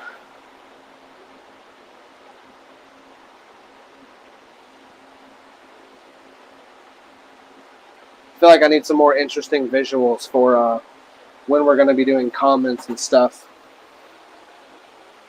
Maybe actually get some people in here viewing. Make sure you guys share this video. Share it with your friends, share it on your Facebook, share it on your Instagram, share it everywhere. We can get more people in here, more people viewing. Love the show. Thank you so much, Will Wilson. I appreciate you, man. I have a problem. Michael Groves. Hopefully I can solve the problem for you. I have 7 10-inch subwoofers, 6 12-inch, 2 8-inch, and 6 6.5-inch, all subwoofers. Why do you have that many subwoofers, my dude? It obviously sounds like you love bass, but that's a lot of subwoofers. Anthony Hernandez, sheesh. Yeah, that's right, my dude. That's a lot of woofers. Although I will admit, at one time I did have 16 DC Audio level 6 18s. And then I sold them all. Womp, womp, womp. I guess I can go over that story. That's a pretty interesting story, to be honest with you guys. Back when I was at my old shop, you know, if any of you guys are long-standing car audio members, or if you're in the know and in the scene, the name I'm about to say will definitely ring bells with you. Sean Barlow, hey, I was curious about the shirt I ordered a week ago. Should be on the way to you. It's snail mail, dude. USPS. They be extra slow. Audio Pipe gets a ton of thrashing, but they are solid subs. Yeah, no, I'm sure they are. I've seen some some really solid builds with them. And honestly, I was really happy with my my ACPL 1500s. They were super solid amps. Those were damn near cheater amps in my opinion, because on the Term Lab they actually did rated power. Sadly, that build only did a 150, which is like super fail. But hey, we live and we learn, and that was the last 150 wall I've ever built in my life. It was a C-pillar though. So if that gives me any leniency, and also to make one more excuse, they were stereo integrity HT18s, which have a like an FS of 20, so you ain't doing a lot of numbers. You're just playing a lot of lows. Anyway, though, yeah. So back to the time I had 16 DC audio level 618s. So Trippy is a pretty well-known guy in the audio community. He's had some pretty legendary builds, magazine-worthy. He's been featured in quite a few magazines. I believe his build has even been brought to SEMA. Lot of monster builds. He does like the New York uptown setups, like, you know, an insane amount of speakers on the outside of the vehicle, and it's just loud. Either way, he sent me a Chevy like cargo van. I think it was a Ford Ecoline van, like the ones that, you know, you travel in, the old style ones, with the fiberglass tops on them. And basically he contacted me wanting to do a build. He said he had 16 DC audio level 618s. You know, first, honestly, I didn't even know who Trippy was, but I messaged some buddies who have been in the hobby a lot longer, and they were like geeking out on this guy, and I'm like, oh, well, this guy must be some big business. That's kind of how I learned all the information about him. But I guess this is the first time I'm honestly telling this story publicly as well, so this will be a good story for you guys to hear. So anyway, he came to me for a build. He wanted to put 16 DC audio level 618s in this car, or in this van. Now this van is huge. I measured it out, and it had like 150 cubes in this damn thing. Super big. But honestly, 16 18s, you're going to have some loading issues before you have any other issues. And really just because you have, with 16 18s, you have to go a very deep enclosure. By the time you're that far into the enclosure, it would be so hard to tune the front chamber that you might as well do less woofers to be louder. Either way, he wanted to do that, and also it was already built with custom door panels and pods for, I want to say it was 94 10s, and no, sorry, that's way wrong. 50 10s, 54 horns. I mean, it was insane. It was like a crazy build. So he sent it to me with all the subs. I got the build. I take the subs out, move 16 DC audio level 618s. You guys have any experience with those woofers? They're like 100-something pounds a piece. Moved them all in my shop. Started taking the vehicle apart, doing some dimensions for the guy. Message him and say, hey, you know, here's what I'm thinking. Here's what kind of space we have, yada, yada, yada. Run down all the details of what I think a possible build would work, what we can do, all that good stuff. And he basically says, you know, it's yours. And I'm like, mine? What do you mean mine? He's like, it's yours. I was like, what is mine? Just to be clear. And, you know, actually it's funny because he took like, I think a day to reply after that. And I had kind of talked to a bunch of friends and kind of showed everybody I knew this message, like, what the hell is going on right now? You know, I got this guy I'm doing a build for this guy, and already it's like, holy crap, this guy has 16 DC audio level 618s. And not only that, they were like a one-off CNC billet basket. Like, the baskets alone were $1,000 add-on to the woofer itself. I mean, you're talking from DC audio, you're a $2,600 woofer, something around that area. And there's 16 of them. So I'm talking about doing a build for 16 of these, like the god subs, like the subs of all subs, basically. And he basically says they're mine and the van. And, you know, I'm asking everyone I know, like, hey, what the hell do you think this means? And everyone's like, I think he gave you the van and everything. And a few days goes by, I keep messaging him. You know, and I'm like, hey, can I get some clarification? Like, what do you mean? And he's like, it's all yours, have it. You know, blow your business up with it. Do a build if you can, if you want to. Do whatever you want with it. He's like, it's yours. And, I mean, that's honestly the first time I've ever been given anything of that insane value. So I was like, hey, man, I hate to look a gift horse in the mouth, but like, are you for real? Are you fucking with me? Like, are you clowning me? Am I on punked? Do you have me on three-way, message? Are you sharing screenshots to all your homies just clowning me or something? It just didn't seem real at all. But yeah, he was like, yeah, it's yours. I'll send you the title for the van and, have it. And he didn't ask for like any recognition. And for the longest time, I kind of debated back and forth whether I was ever going to share the story because the guy never publicly asked for any sort of recognition. And I never really gave him any, only because of that reason. And I didn't know if he wanted to be private about it, but I don't think he does. Everyone knows the van was his, knows the sub was his. They knew. Honestly, a lot of people knew it was his just based on the fact that it was so insane. Like, oh, that's got to be Trippy's. So, yeah, they knew basically. So, I guess, I'm for the first time publicly talking about the story because I don't feel like he would mind. If you do mind, Trippy, I'm really sorry, but hopefully you understand you did something a really huge favor for me, and I still really appreciate it. So either way, now I got a van, and 16 of the most badass woofers I had ever seen in my life. But honestly, that's when it kind of came to the realization of, holy shit, a build like this is going to cost 50 to 60 grand to finish off. I mean, that's not even a bullshit exaggeration.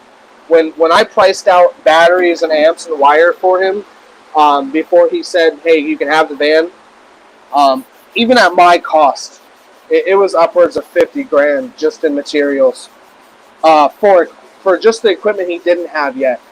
That's not including batteries, which, a DC Audio Level 6 18, like, that's a 5K sub, and it's a 4-inch coil. So if you're not putting 5K to that thing, you ain't doing no justice to it. So you're talking, I would need 16 5K amps potentially. I don't know how much power that equates to, a lot.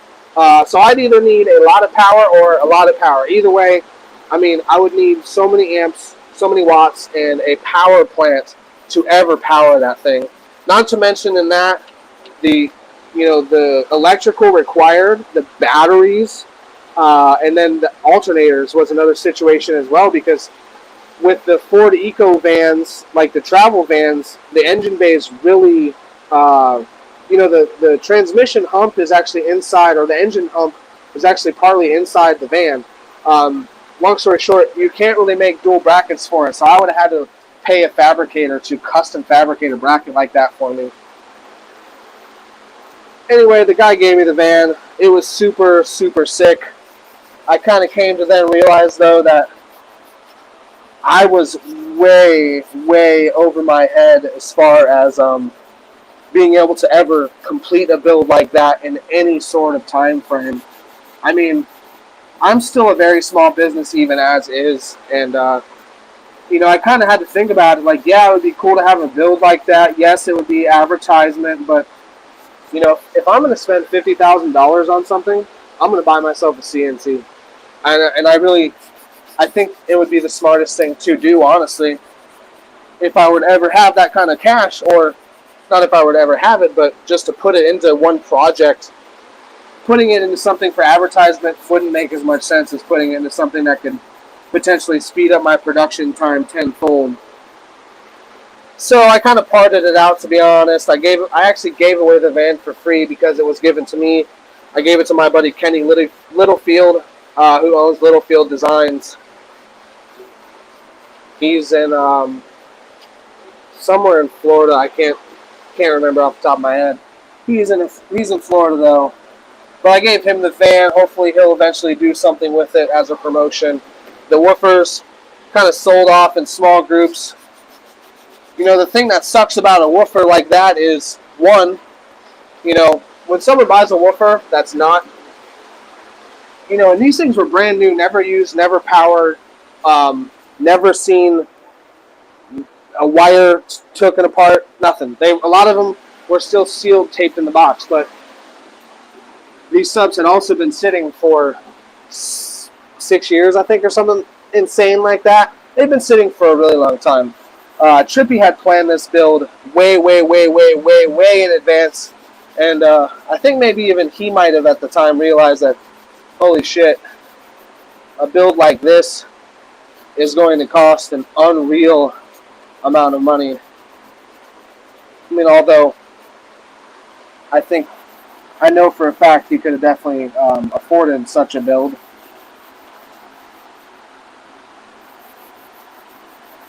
Yeah, it was very cool of him to do that for me. So I basically parted out the woofers. A woofer like that, oh yeah, like I was saying, I'm getting lost over here sanding, but a woofer that is that rare and that old, to try to sell it new, nobody's going to pay anywhere close to retail.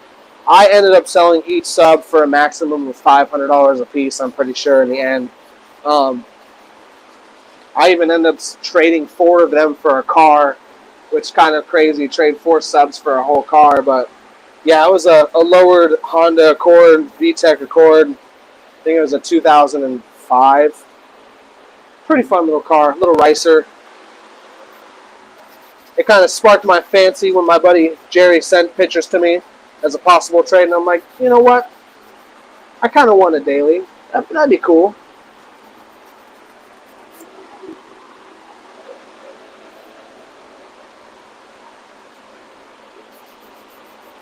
The rest of them I sold off. Sold a couple to my buddy.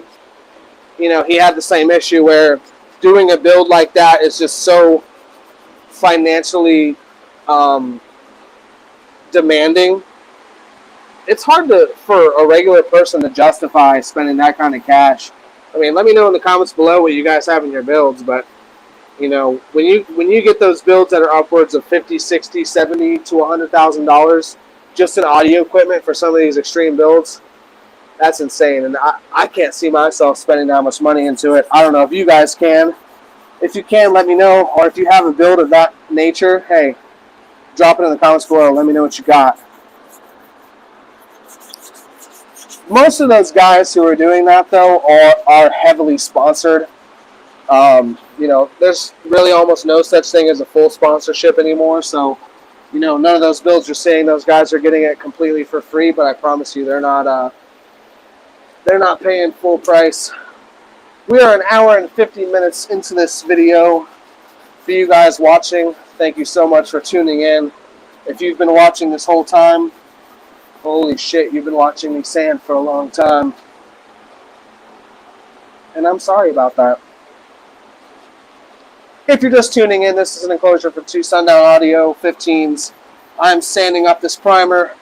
I've been sanding my ass off for hours and hours on this thing. I think we got, at this point, 4 hours of stream time alone just sanding this enclosure. That does include breaks and talking to you guys, of course, but I'm going to keep streaming until this is done. After I'm sanding this, I'm going to spray a coat of gloss black paint on it, so we're definitely getting there. We're getting close to being finished. There's definitely a lot more stuff to sand, though. This detail right here, this part is ultra time consuming. I'm using 320 grit sandpaper for any of you guys who are just tuning in. Really, that's just because this is the last sanding before my gloss paint. I want to have a nice smooth finish, as smooth as I can. You could obviously go down farther, but for the first coat of gloss paint and the last coat of primer, I think 320 is more than sufficient. Kind of feeling around with my finger, just brushing through, making sure I got all the cracks, crevices, little areas. You know, sometimes you don't see it, but you can feel it. And then other times you can see it and you can't feel it. Definitely requires a keen eye. I also have a lot of lighting in the shop, although I think I need to move my bay door a little bit to get some more light on this enclosure. Oh yeah, there we go. I should have done that a long time ago. Now I'm going to see all my fuck-ups. If you guys haven't liked this video yet, make sure you do so now. I've been talking for 2 hours to entertain you guys. You can also join our members-only program we got on YouTube, or my Patreon channel if you want to support. Go to my website, order some merch, t-shirts, keychains, or you can get you a subwoofer box for your truck, some subwoofer Subwoofer box designs. Holy shit, that was quite the word stumble right there.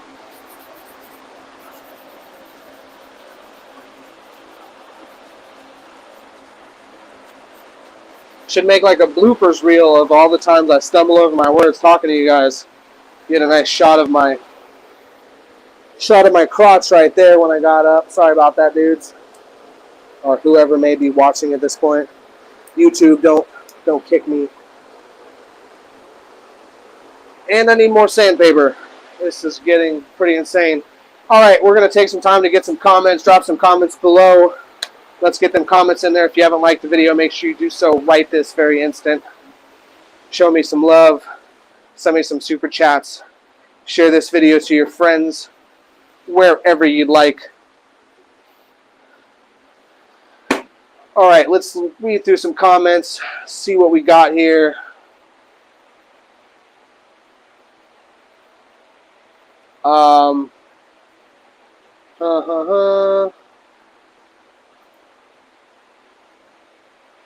Okay, hold on. Scrolling through. It's all good. Hopefully it's not that all good, Michael. All right, let's see what we got for comments here. Michael Groves, 15 likes. Thank you so much for letting me know. Sean Barlow, what is up, my man? Forgot to put in the Taramps HD 3K 1 ohm version for the subs. Nice amp, solid choice right there. Having a hard time on how we're going to put these amps. Yeah, Will, we're going to have a fun time trying to make some room for these things, but I think we can get it in there. Lyle, how you doing, man? Thank you so much for tuning in and watching the stream. Michael Groves, yes, I love bass. They're all in my living room. I couldn't get when I was married. That is hilarious, man. Hey, dude, live your dreams. Live your best life, bro. Live your best bass life. Get all the equipment your heart desires. That's what I say. You know, it's funny. I did that. That is when one of my big builds happened. Was a long time ago when I had a breakup. I was like, fuck it, I'm gonna spend my money my way. I wasn't even married or anything like that, but.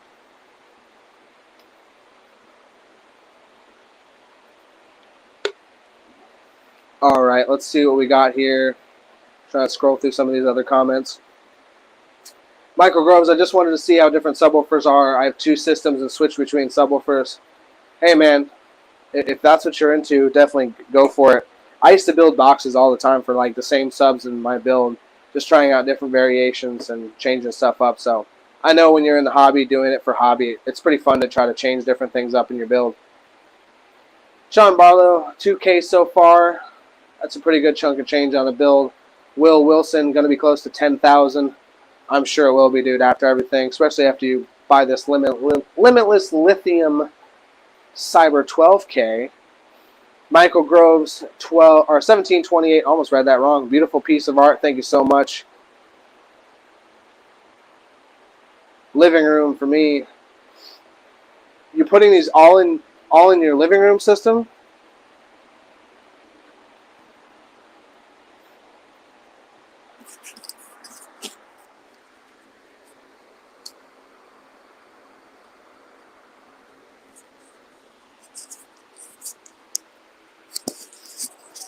Will,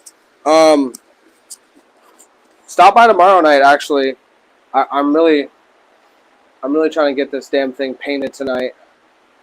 I have a little bit more sanding, and then I'm ready to spray this damn thing. But after that, I'm getting the hell out of here because I've had a long day of sanding. But yeah, we can definitely stop by tomorrow. We'll talk about some different things, where we can maybe put that thing at. I know that's a pretty long amp, and trying to fit it in there. Although I think, you know, I built the box a couple inches off the back wall, so I think we'll have plenty of room to fit the amp in there. If you guys are just tuning in now, make sure you like this video, share this video, subscribe to the channel. You can join the membership program we got going on, or show me some love with this. Show me some love with a super chat.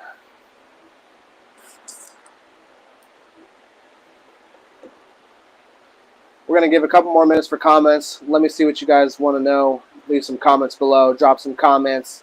Leave some love. Leave some hate. Leave whatever you'd like. Just leave a comment.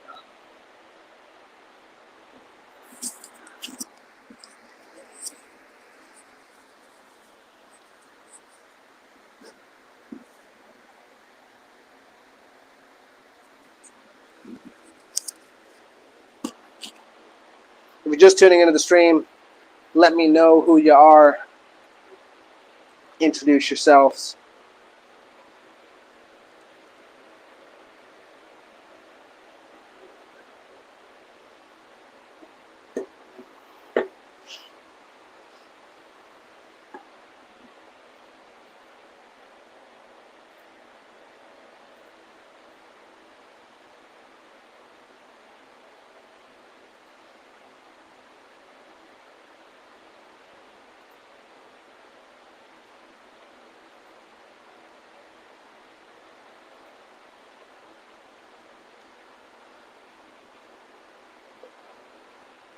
Alright guys, drop them comments in there before we get back to sanding. If you have anything to say at all. You guys have to do something to pass your time watching this blank enclosure and fan spin. That sky's starting to look pretty nice though in the background, I'll tell you that much.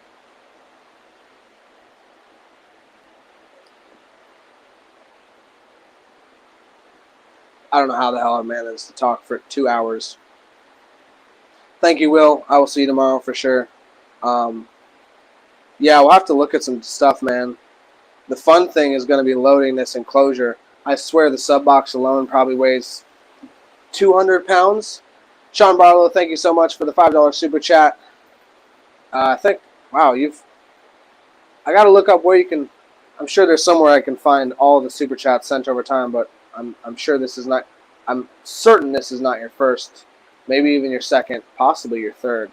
Either way, thank you so much for sending me a super chat. I really appreciate you, man. Michael Groves, I have 2 10s for my daughters. Man, my daughter's only a couple months old, and I'm already super pumped to get her first car and build her a pretty sweet system. My kids are going to have the coolest systems in the whole school, I swear. Well, that is, I guess, if they're even into it at all. Sometimes it's like you really like what your parents like, and sometimes you almost despise what your parents like.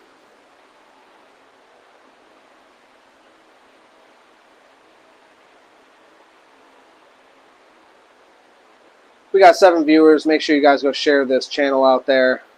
Get some more viewers. Show this amazing work some more attention and love. I know it's a little boring right now watching me sand, but we got to get it done, man. Sanding is an important process of this whole fabrication work. Now you guys are here to see it all.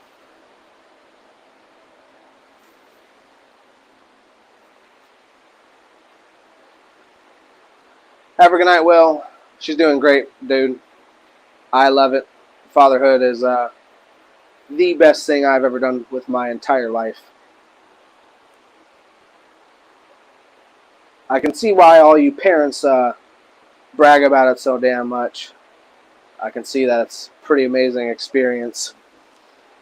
I know you got some kids, so you know how it be.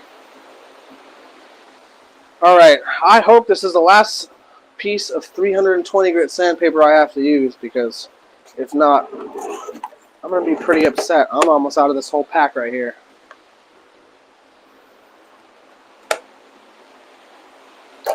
Alright, we're going to get you guys hopefully a better / more interesting and different view. I know this long looking at the same fucking thing might be getting pretty old at this point.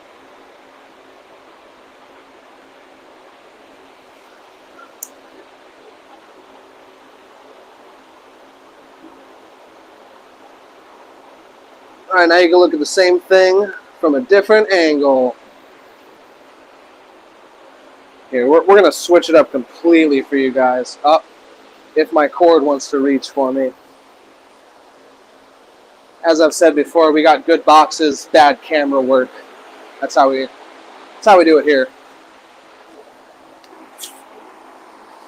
Plug the camera in so we don't die in our stream. I learned that lesson the first couple times.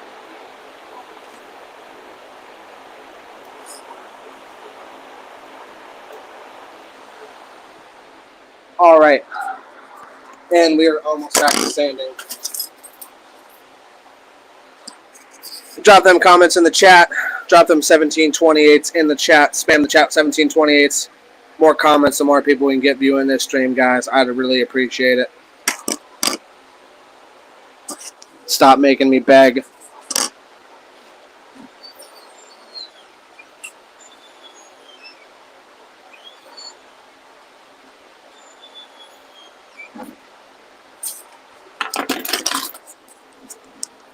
Michael Grove.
Alright guys, let me get another sound check into the chat. Sorry about that. Had to go take a break and take a phone call. Thankfully though, we didn't lose a stream with the StreamYard, so let me know in the comments if you can still hear me. If you can, I would really appreciate it.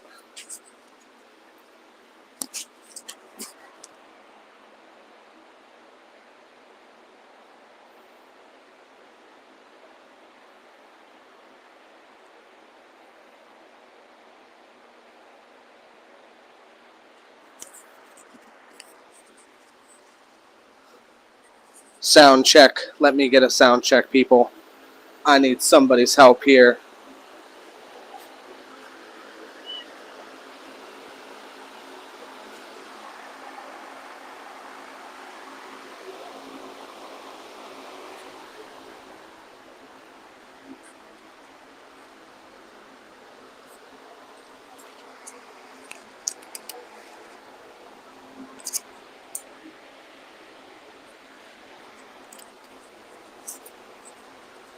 If you guys can hear me in the chat, let me know. Let me get a sound check in the chat. Mic went down, so I just want to confirm that it's still working. Somebody help a brother out. Help me out.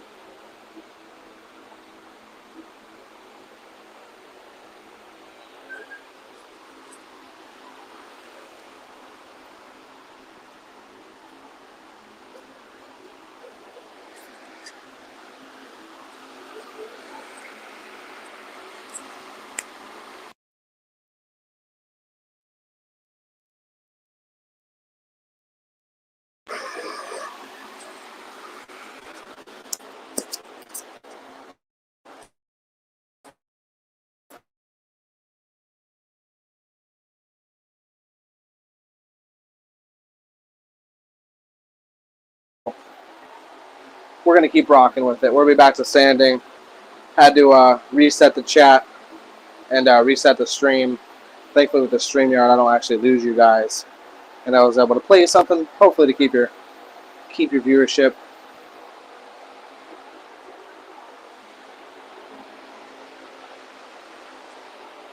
Alright, so we're going to blow this thing off now at this point. We've been sanding for quite a long time. Sure, we're going to reveal a bunch of spots that we missed or didn't sand good enough. What's up, Gerald? How's it going, man? Thank you for tuning in.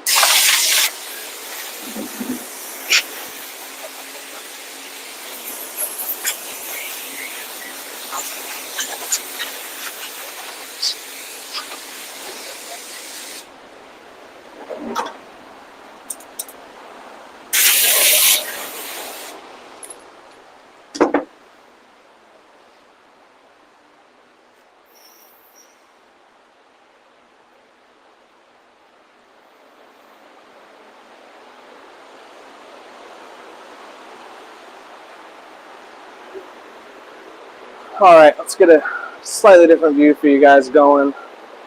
I know this can be somewhat boring sometimes.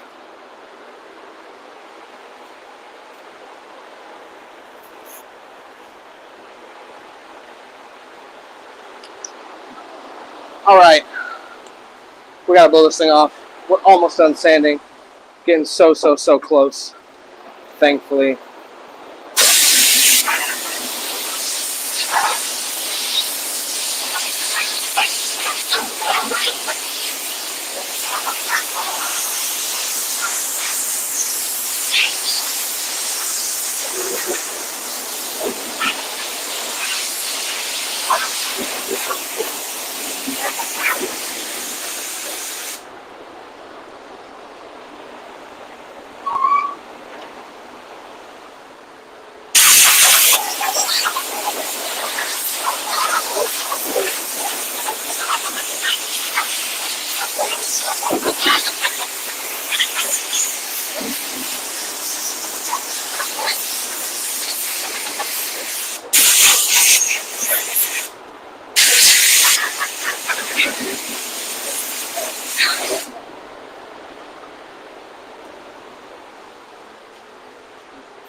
Let me know if you're just tuning in, who you are.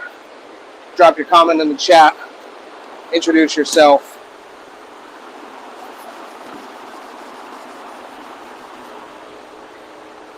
I'm already seeing small little spots I missed the first go around after blowing this thing off. Yeah, that's kind of the thing with doing this box, man. You sand, then you find some little thing that you didn't quite get the time before. That's alright though. I'd rather catch it now than catch it later on after I've sprayed it, realizing, damn, I wish I would have done some more body work. This is definitely the most boring, mind-numbing process of what I do here. Everything else is pretty fun. Cutting pieces, that's good, that's fun. You know, you're cutting different stuff basically every time. Assembling, that's pretty interesting as well. You're getting to start to see where the enclosure is going. Even designing is pretty fun too, because you know, you can mess around with different ideas, do different stuff.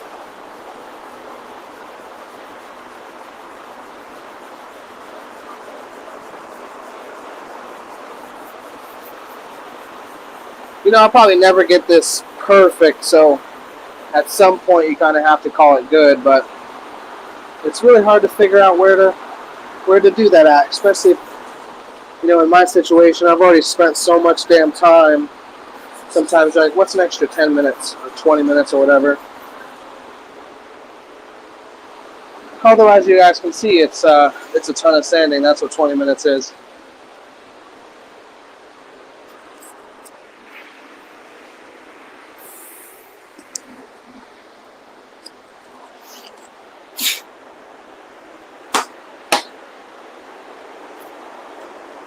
Alright, I think we got a little bit more sanding on this front face, and I think we should be damn near perfect. This right here is definitely just a process that you got to be patient through. And I've already said that 100 times. Just trying to even remind myself, be patient. Because once it's done, it's done. And then you don't got to do it no more.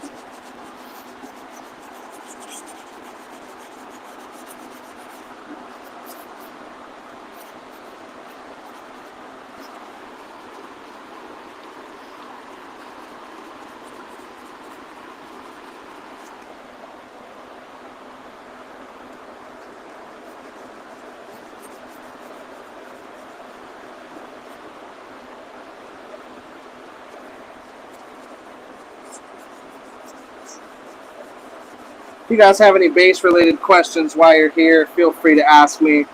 Once I get back to the comments, I'll answer them to the best of my ability. If you guys are watching this after this has gone live, you can also do the same thing. I'll try to help you out as much as I can on anything.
Getting close, getting very, very close. Although it is starting to really look like I may need to grab another piece of sandpaper, which is pretty ridiculous. Sick of this. Sick of all this damn sanding.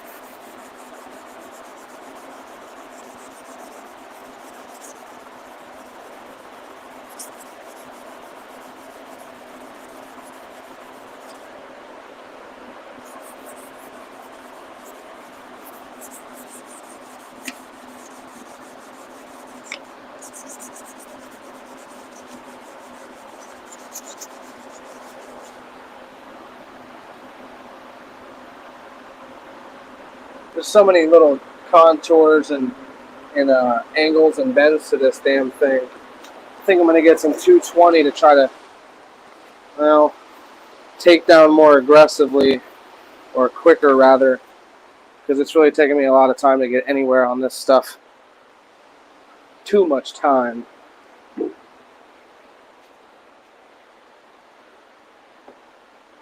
$9.99. Thank you for the super chat, Denali24. I really appreciate it. The dedication is priceless. Awesome work, Justin. Thank you so much, man. Currently printing t-shirts while I watch you sand the box. Sounds sick. What do you print t-shirts on? Are you screen printing them? I'd be very curious to know, because I might need some shirts screen printed myself, honestly. I've recently been looking at doing some different designs, and I would definitely like to print some more shirts out soon. That was kind of like my my secondary dream, I guess you could say, was being a clothing designer. I wanted to print t-shirts, do graphic designs, like streetwear, stuff like that. And I would definitely like to bring more of that into my brand with CustomLowz. Maybe even do like a CustomLowz streetwear like division or something. Screening today, but not always. Do you have a company website, or some way I can contact you, or is it even possible for you to do work for me? Maybe I would definitely like to possibly talk about something like that. I do have a really, I don't want to say pretty good, a really good screen printing guy. West Coast Screen Printing. I'm 99% sure that's what they're called. Shane is the guy I deal with. He's the owner. Really awesome dude. But he does all the screen printing for my shirts. And definitely very high quality. Like most of them that I've worn 100 times, and I've washed just that many as well, and screen printing still lasts. But I'm always open to some better pricing for sure. Or maybe even if you're willing to print in smaller quantities, because like with him, it's almost, if you're ordering 50 shirts, it would be almost idiotic not to order 100. The way the pricing breaks down, and the way he bundles stuff. I mean, you definitely spend more money, obviously, buying 100 shirts than you would 50, but like the price per shirt, you'd almost like kick yourself if you didn't just buy 100 anyway. Then you end up having a lot of money in t-shirts, though, so that's not always the best either.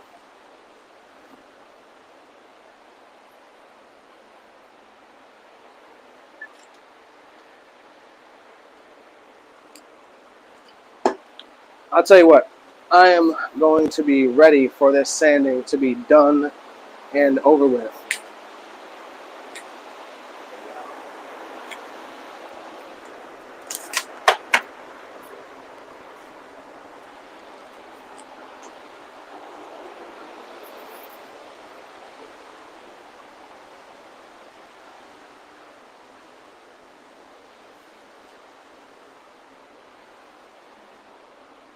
If you guys are new to the chat, let me know who you are, where you're watching from. I'm always interested to see. We got 5 viewers right now. Let's get that up. Share this stream so we can get some more people viewing.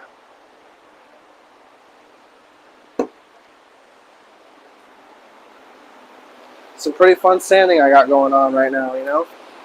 Really fun stuff. Alright. I'm hoping I can kind of knock the rest of this out in the next 15 minutes, but we'll see. I keep finding areas.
We're getting close. I can feel it, guys.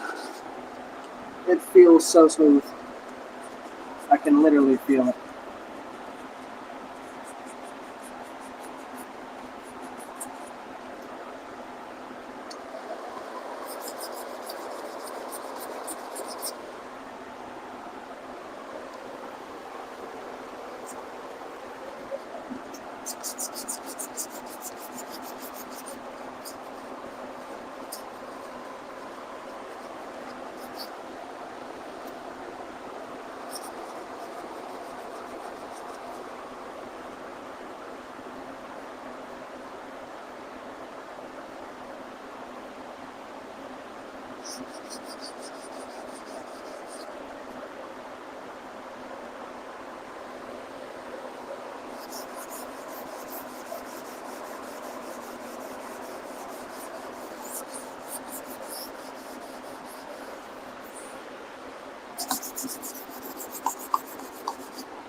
Let me know if you guys are watching still. I'm not sure how many of you guys are still tuned in to watch me sand this enclosure endlessly, but if you are, I appreciate you. We're going to be getting this thing sprayed here real shortly. Although I feel like I've said that a whole bunch of times now at this point. We're going to get it sprayed when it's ready. I'm going to do it when I'm damn good and ready. Well, whenever the box decides it's damn good and ready. I guess that is. But I don't know. I think we're getting there. This front face is the last piece I got to do. Obviously, I'm going to go once over the whole thing, just to make sure I got it all.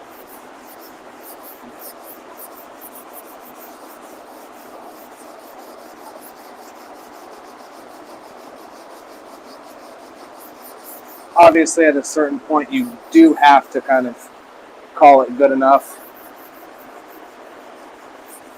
You don't want to let perfection get in the way of excellence, so they say. I definitely have to remind myself of that very frequently, especially in situations like this where, I want this paint job to be the best paint job I can do, and I know that I can get it perfect, so I try my best. But then also you have to remember, you got to get this shit done eventually. So somewhere along the line, you have to, unfortunately, make those calls of when is enough. And I'd say after about 5 hours of sanding this thing just today, we're getting to that point real close.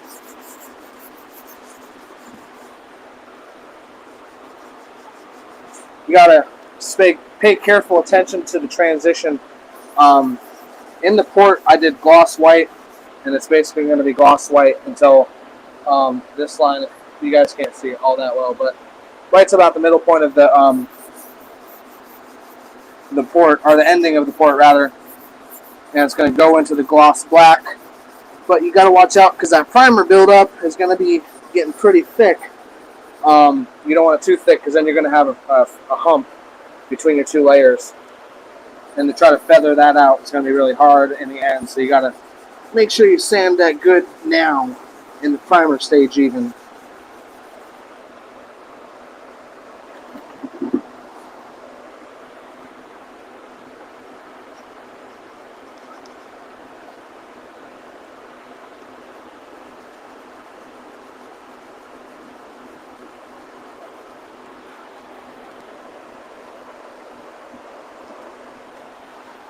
And yet again, one more piece of sandpaper. We're about damn near through this whole box. We got about 40 bucks of sandpaper just sanding this damn enclosure so far. Pretty ridiculous.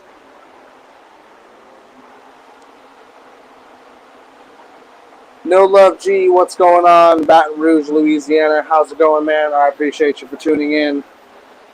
Thank you for dropping a comment.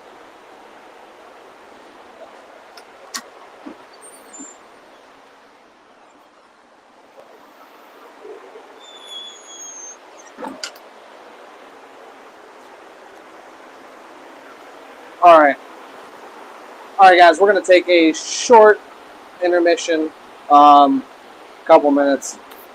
We're getting real close to ending this. I'm going to get a drink, take a 5-minute breather. Don't leave.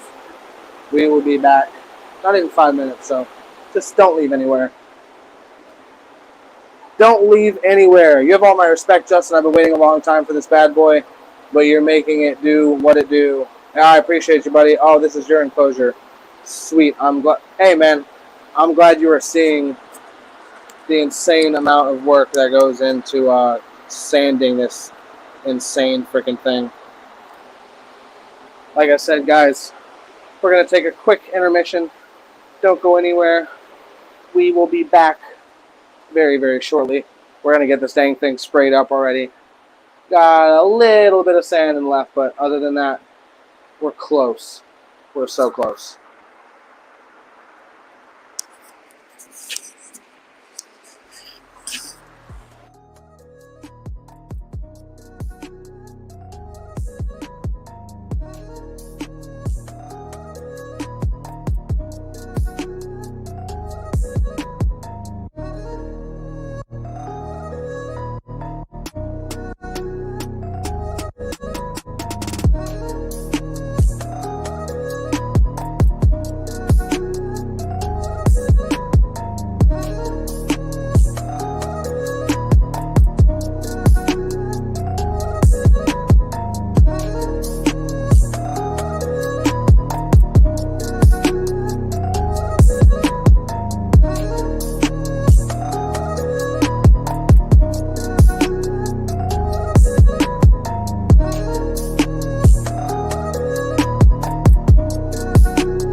All right, guys, and we are back. Thank you so much for those of you who stuck around actually waiting for me.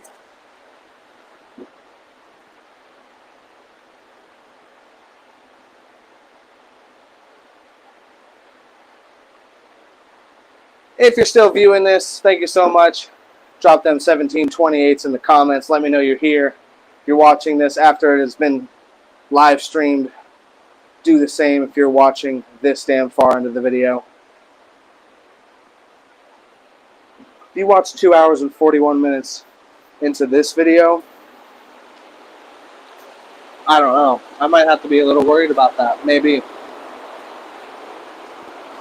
Alright. So, after some deliberation during my break, I've decided, for the best of the enclosure, I'm going to finish sanding tonight. I'm not going to get done spraying tonight. One, I still feel like I personally have 15, 20, maybe 30 minutes left of sanding. And that's unbelievable considering we've been sanding for so long. But after blowing it off and looking at it, I want to get this thing A1, man. I'm not trying to fucking spray my clear coat or spray my gloss black and then everything be popping out. You know, there's going to be some spots because I'm a human and I can't be perfect, but damn it if I'm going to try. So what I'm going to do is I'm going to finish up sanding for the night. I'm going to get this thing ready to spray. The shitty thing about that is I can't spray in the morning because I'd be stuck basically doing nothing the whole day. I have an open bay shop, and there's no separation between, you know, where I sand and, where I sand and where I spray, which kind of sucks because in these situations where you want to get stuff done quick, you ain't getting it done quick. Like I said, I would love to spray tomorrow, but I can't because, hopefully you guys can still hear me, my cord ripped out of my microphone. Yeah, I would like to spray, but I can't tomorrow morning to get it done as quick as possible, but then I'll be left the whole day not doing nothing because I can't make any dust because enamel paint stays tacky on the outside for quite a while, and you don't want to mess around and fuck it up that way after we've already spent so long. So this has got to be a record now. Has anyone ever sanded this long on YouTube? I don't know.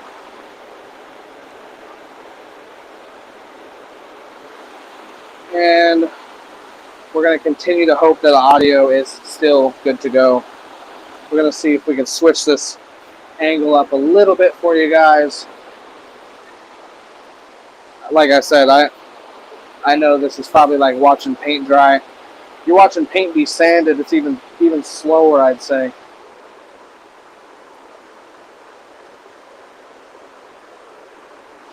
All right. If you're watching right now, let me know. Introduce yourselves in the video. We got 6 viewers. Make sure you like this video if you're just tuning in now. We're still sanding away on this bad boy. We're about 2 hours, 45 minutes in or whatever.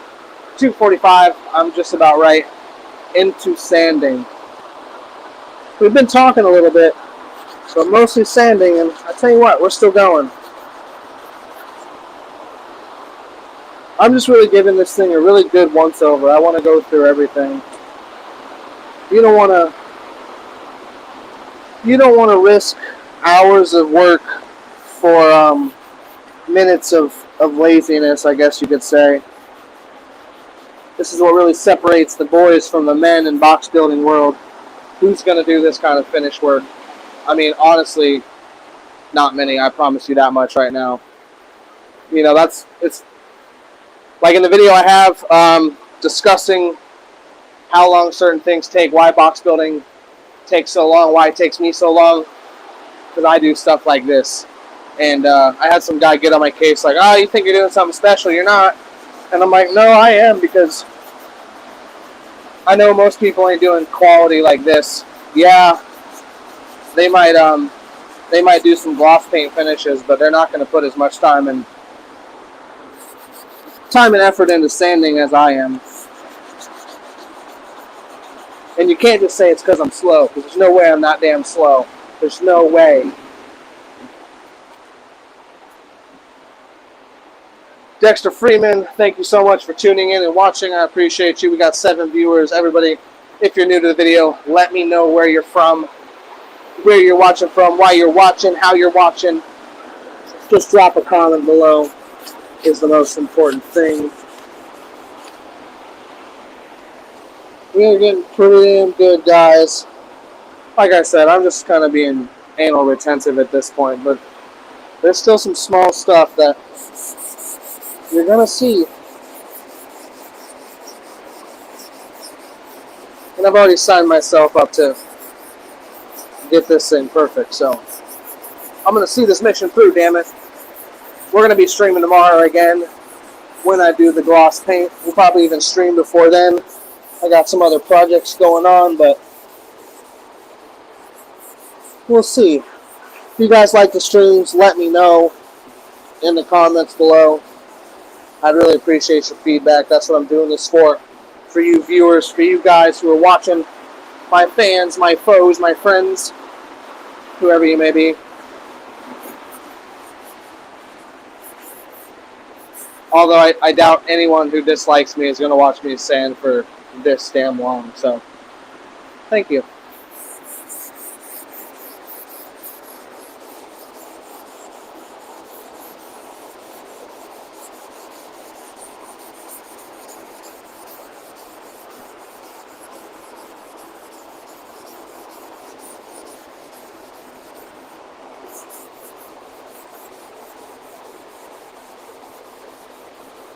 Few small little shallow pinholes I'm trying to sand out of this thing.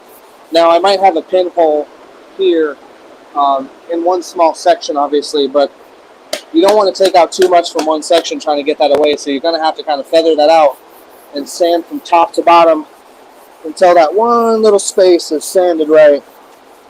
That's another reason why this takes so damn long.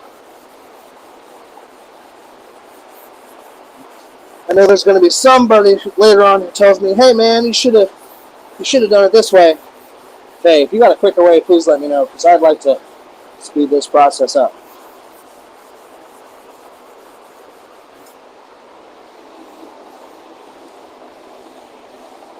This thing is so smooth.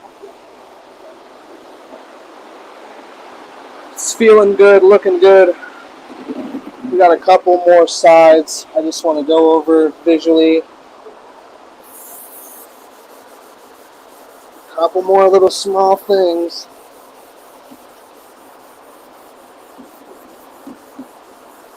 You know, even especially like this is the back of the box.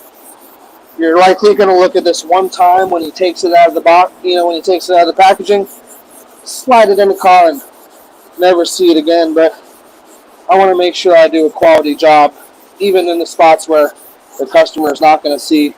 I think that's the stuff that really takes a lot of integrity, you know. Although this is on the outside, obviously you can still see it, but, you know, I care about what you're never going to see, unless you were to, like, rip one of the enclosures apart or something, I guess. I care about all them fine details, and I think that takes a lot of integrity to stick to that, you know, mindset through and through a project, especially when you can hide shit. I've seen some downright horror stories of bad installs from people in areas where they thought that no one would ever see it again. You know, I kind of learned that in the cabinet shop when I was doing construction and carpentry, that, you know, you want to have pride in your work through and through. And you should care even about what the customer doesn't see. So, even behind the scenes, you know, you're doing a thorough, clean, quality job all the way through. That's what I try to continue to do with my subwoofer boxes, what I try to offer with my work. I need a cloning machine. I need like 10 more me's, and man, we could be doing something out there.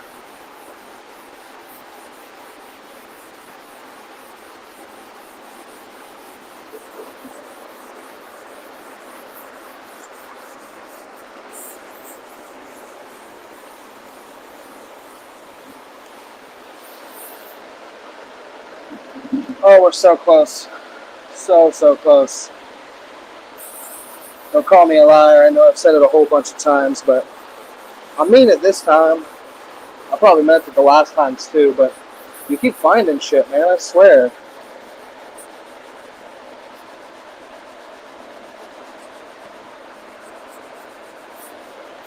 You guys will see in the end when we get this sprayed with gloss black that why you spend so much time in prep work. They're just saying it's going to be like a black mirror. Hopefully that is.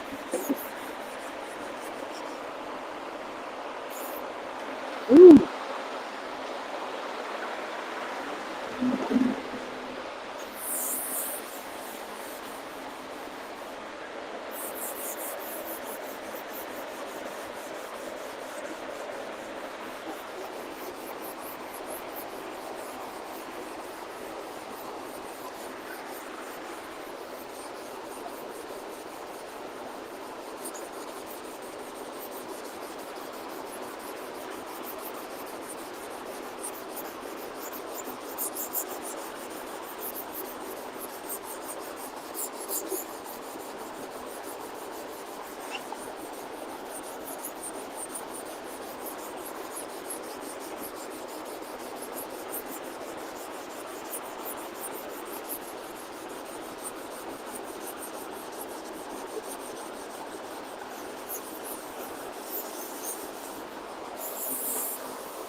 I gotta find out if in live streams you can play music if you're not worried about monetizing the video afterwards, because that would definitely be something to spice things up a little bit. Get some jams going. I would actually like that a little better too. I normally always listen to music while I'm working. Unfortunately, with the stream, I don't want to get kicked off of stream just for copyright, so I'll have to look that up before I go ahead and do it, that's for sure. I'm not really so worried about monetizing the live streams, only because, like, you know, in this form, it's a 2-hour, almost 3-hour video by the time it's said and done, and all we've done the whole time is sand shit all day long. We streamed for 2 hours earlier, and all we did was sand. It'd be cool if we can get some music thrown in the videos. Maybe I could, like, contact, I don't know, small artists about seeing about playing their music. But then again, you'd have to worry about when they do blow up. If they blow up, you know, like, their managers would come through and copyright infringe the video for their song. I know, like, when I first started doing videos, I tried to do a different beat, at least a couple different beats in every video just to mix it up. You know, I like a lot of hip-hop instrumentals myself, so I would throw in, like, all my favorite instrumentals from that week that I found or whatever into the video. And, you know, they were fine monetized for a long time until the beat producer sold the beat to somebody and then they had the rights to it. You know, first they're free beats and they're not supposed to be copywritten.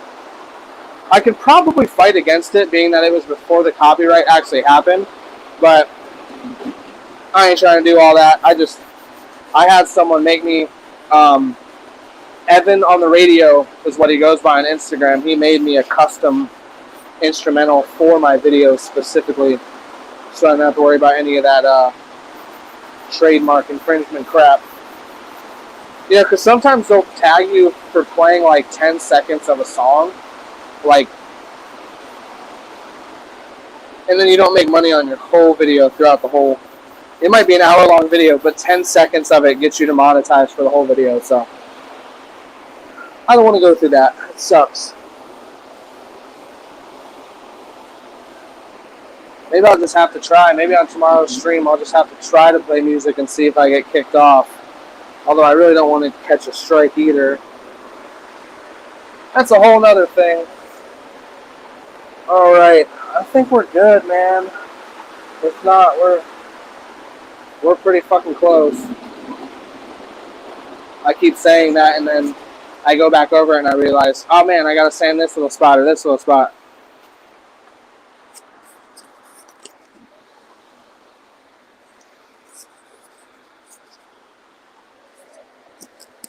Dexter Freeman, South Carolina, just getting in from work. Thank you so much for tuning in, man. We're hard to work sanding right now. No Love G. All right, man. You have a good night, dude. I appreciate you tuning in. Have a good night at work. Night shift does not sound fun. If you're still watching this video and you haven't liked the video yet, make sure you do so now. Show the stream some love.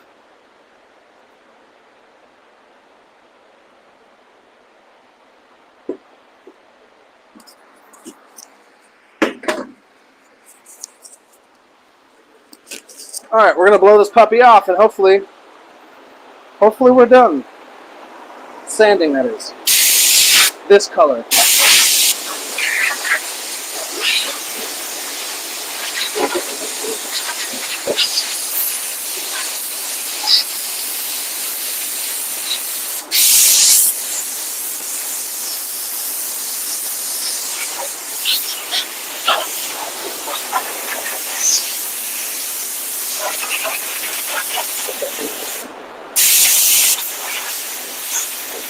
I already found a spot.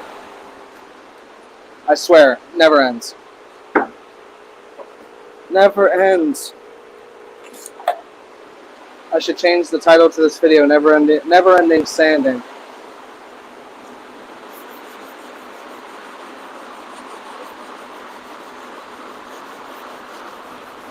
And another spot. You'd almost think I suck at sanding. You'd almost think that. I know you guys don't think that, though. You'd never think that about my sanding. I hope.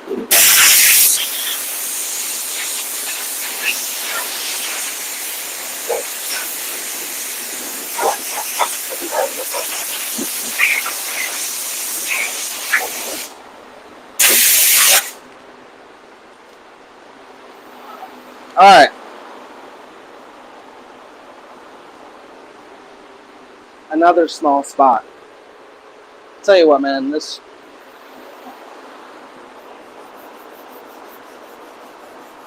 definitely takes some patience.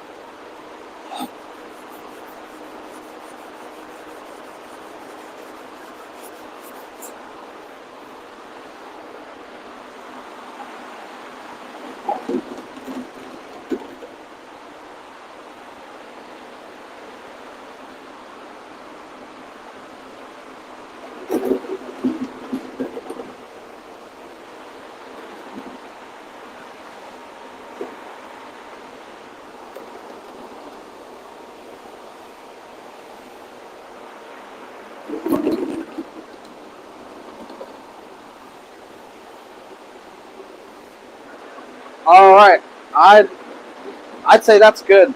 I'd say we're done with that. Let's get a closer look at this thing for you guys. See if I could first change my camera angles. Up, turning camera off. Not what I want to do at all.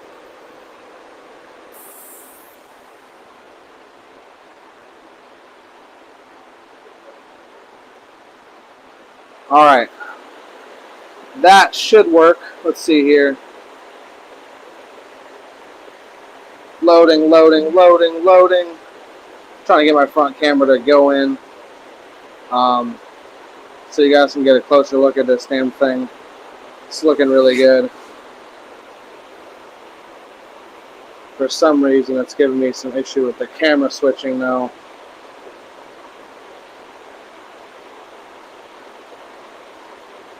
Let's go. Come on there, black screen.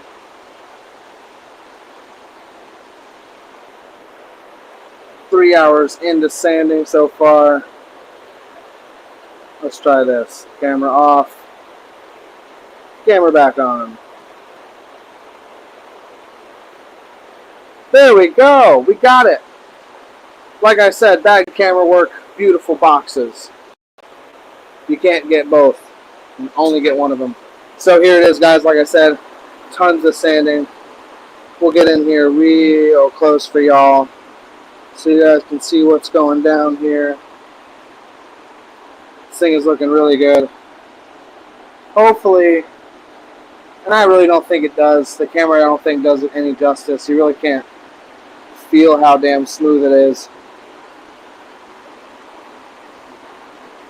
It looks pretty smooth, though, as you can see.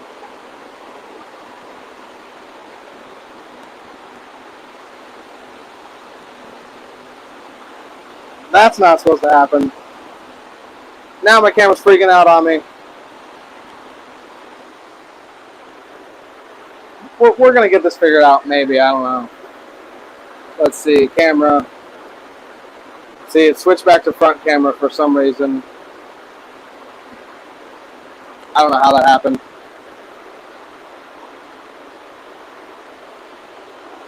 And are we back?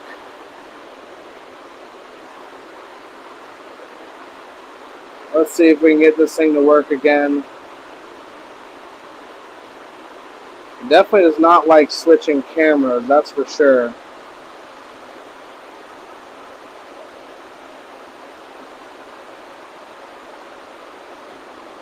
Sorry about this, guys. Technical difficulty. We will get it back. We're trying to get a close-up look of this this damn box. My camera is not liking me right now in any way, shape, or form.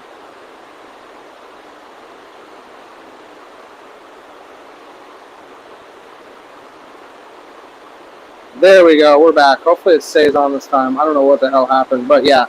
Oh my. It's me again. I don't know what the fuck's going on. Maybe we'll try it in front camera. I'll use the view of the computer to maybe be able to give you guys a look at this thing. I can also see that it's lagging pretty damn bad for some reason. I don't know why though. Probably the fact that I've been streaming for 3 damn hours. Used up all my bandwidth. Oh man, it's lagging bad.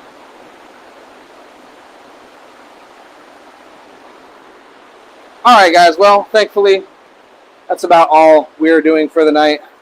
We've been on here for 3 hours. We're going to take some final comments, questions, whatever you guys got. Okay, Denali24, Radio Nation on YouTube has no copyright music. Check it out. Thank you for that tip. That's actually very helpful. I will check that out. I almost want to check that out right now. Yeah, I'll definitely check that out. Thank you for that tip. I didn't realize that at all. Radio Nation. So, alright.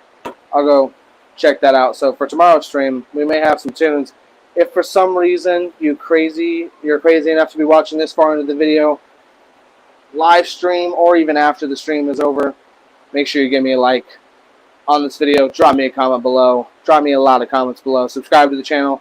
Share this video. Share my channel. Share these videos. If you want to subscribe as a member on YouTube, or you can join my membership on Patreon. Either way will help me do more videos, increase the film production quality. I really want to get another camera in here so we can get alternative angles. Upgrade my mic possibly, because it's pretty good, but it's like the cheapest lapel mic you can even have. And you guys probably already noticed that the audio is pretty, I almost want to say stale. It's not very crisp. Or maybe it's too crisp. Terrible audio terms to explain audio. Thank you guys so much for watching. I appreciate it so much. If you've watched this far, drop a 1728 down in the comments below. Go check out my website for all your subwoofer box needs. I got underseat truck enclosures of all different brands, years, all that good stuff. And I got a whole bunch of different stuff in my low fabs enclosures. If you guys need subwoofer enclosure designs, I also got those as well on my website. I got some $5 options, some $25 options. Got custom ones where you can have custom tailored to your size, specifically your vehicle, your subwoofer, all that good stuff. Get you guys optimized, get your systems banging to their fullest potential. So go check out my website. Show me some love on there. You can order merch as well, such as t-shirts or keychains. Thank you guys so much for watching. I'll be back for another episode of In the Shop with CustomLowz Live. We got more videos coming up, and I'll see you guys.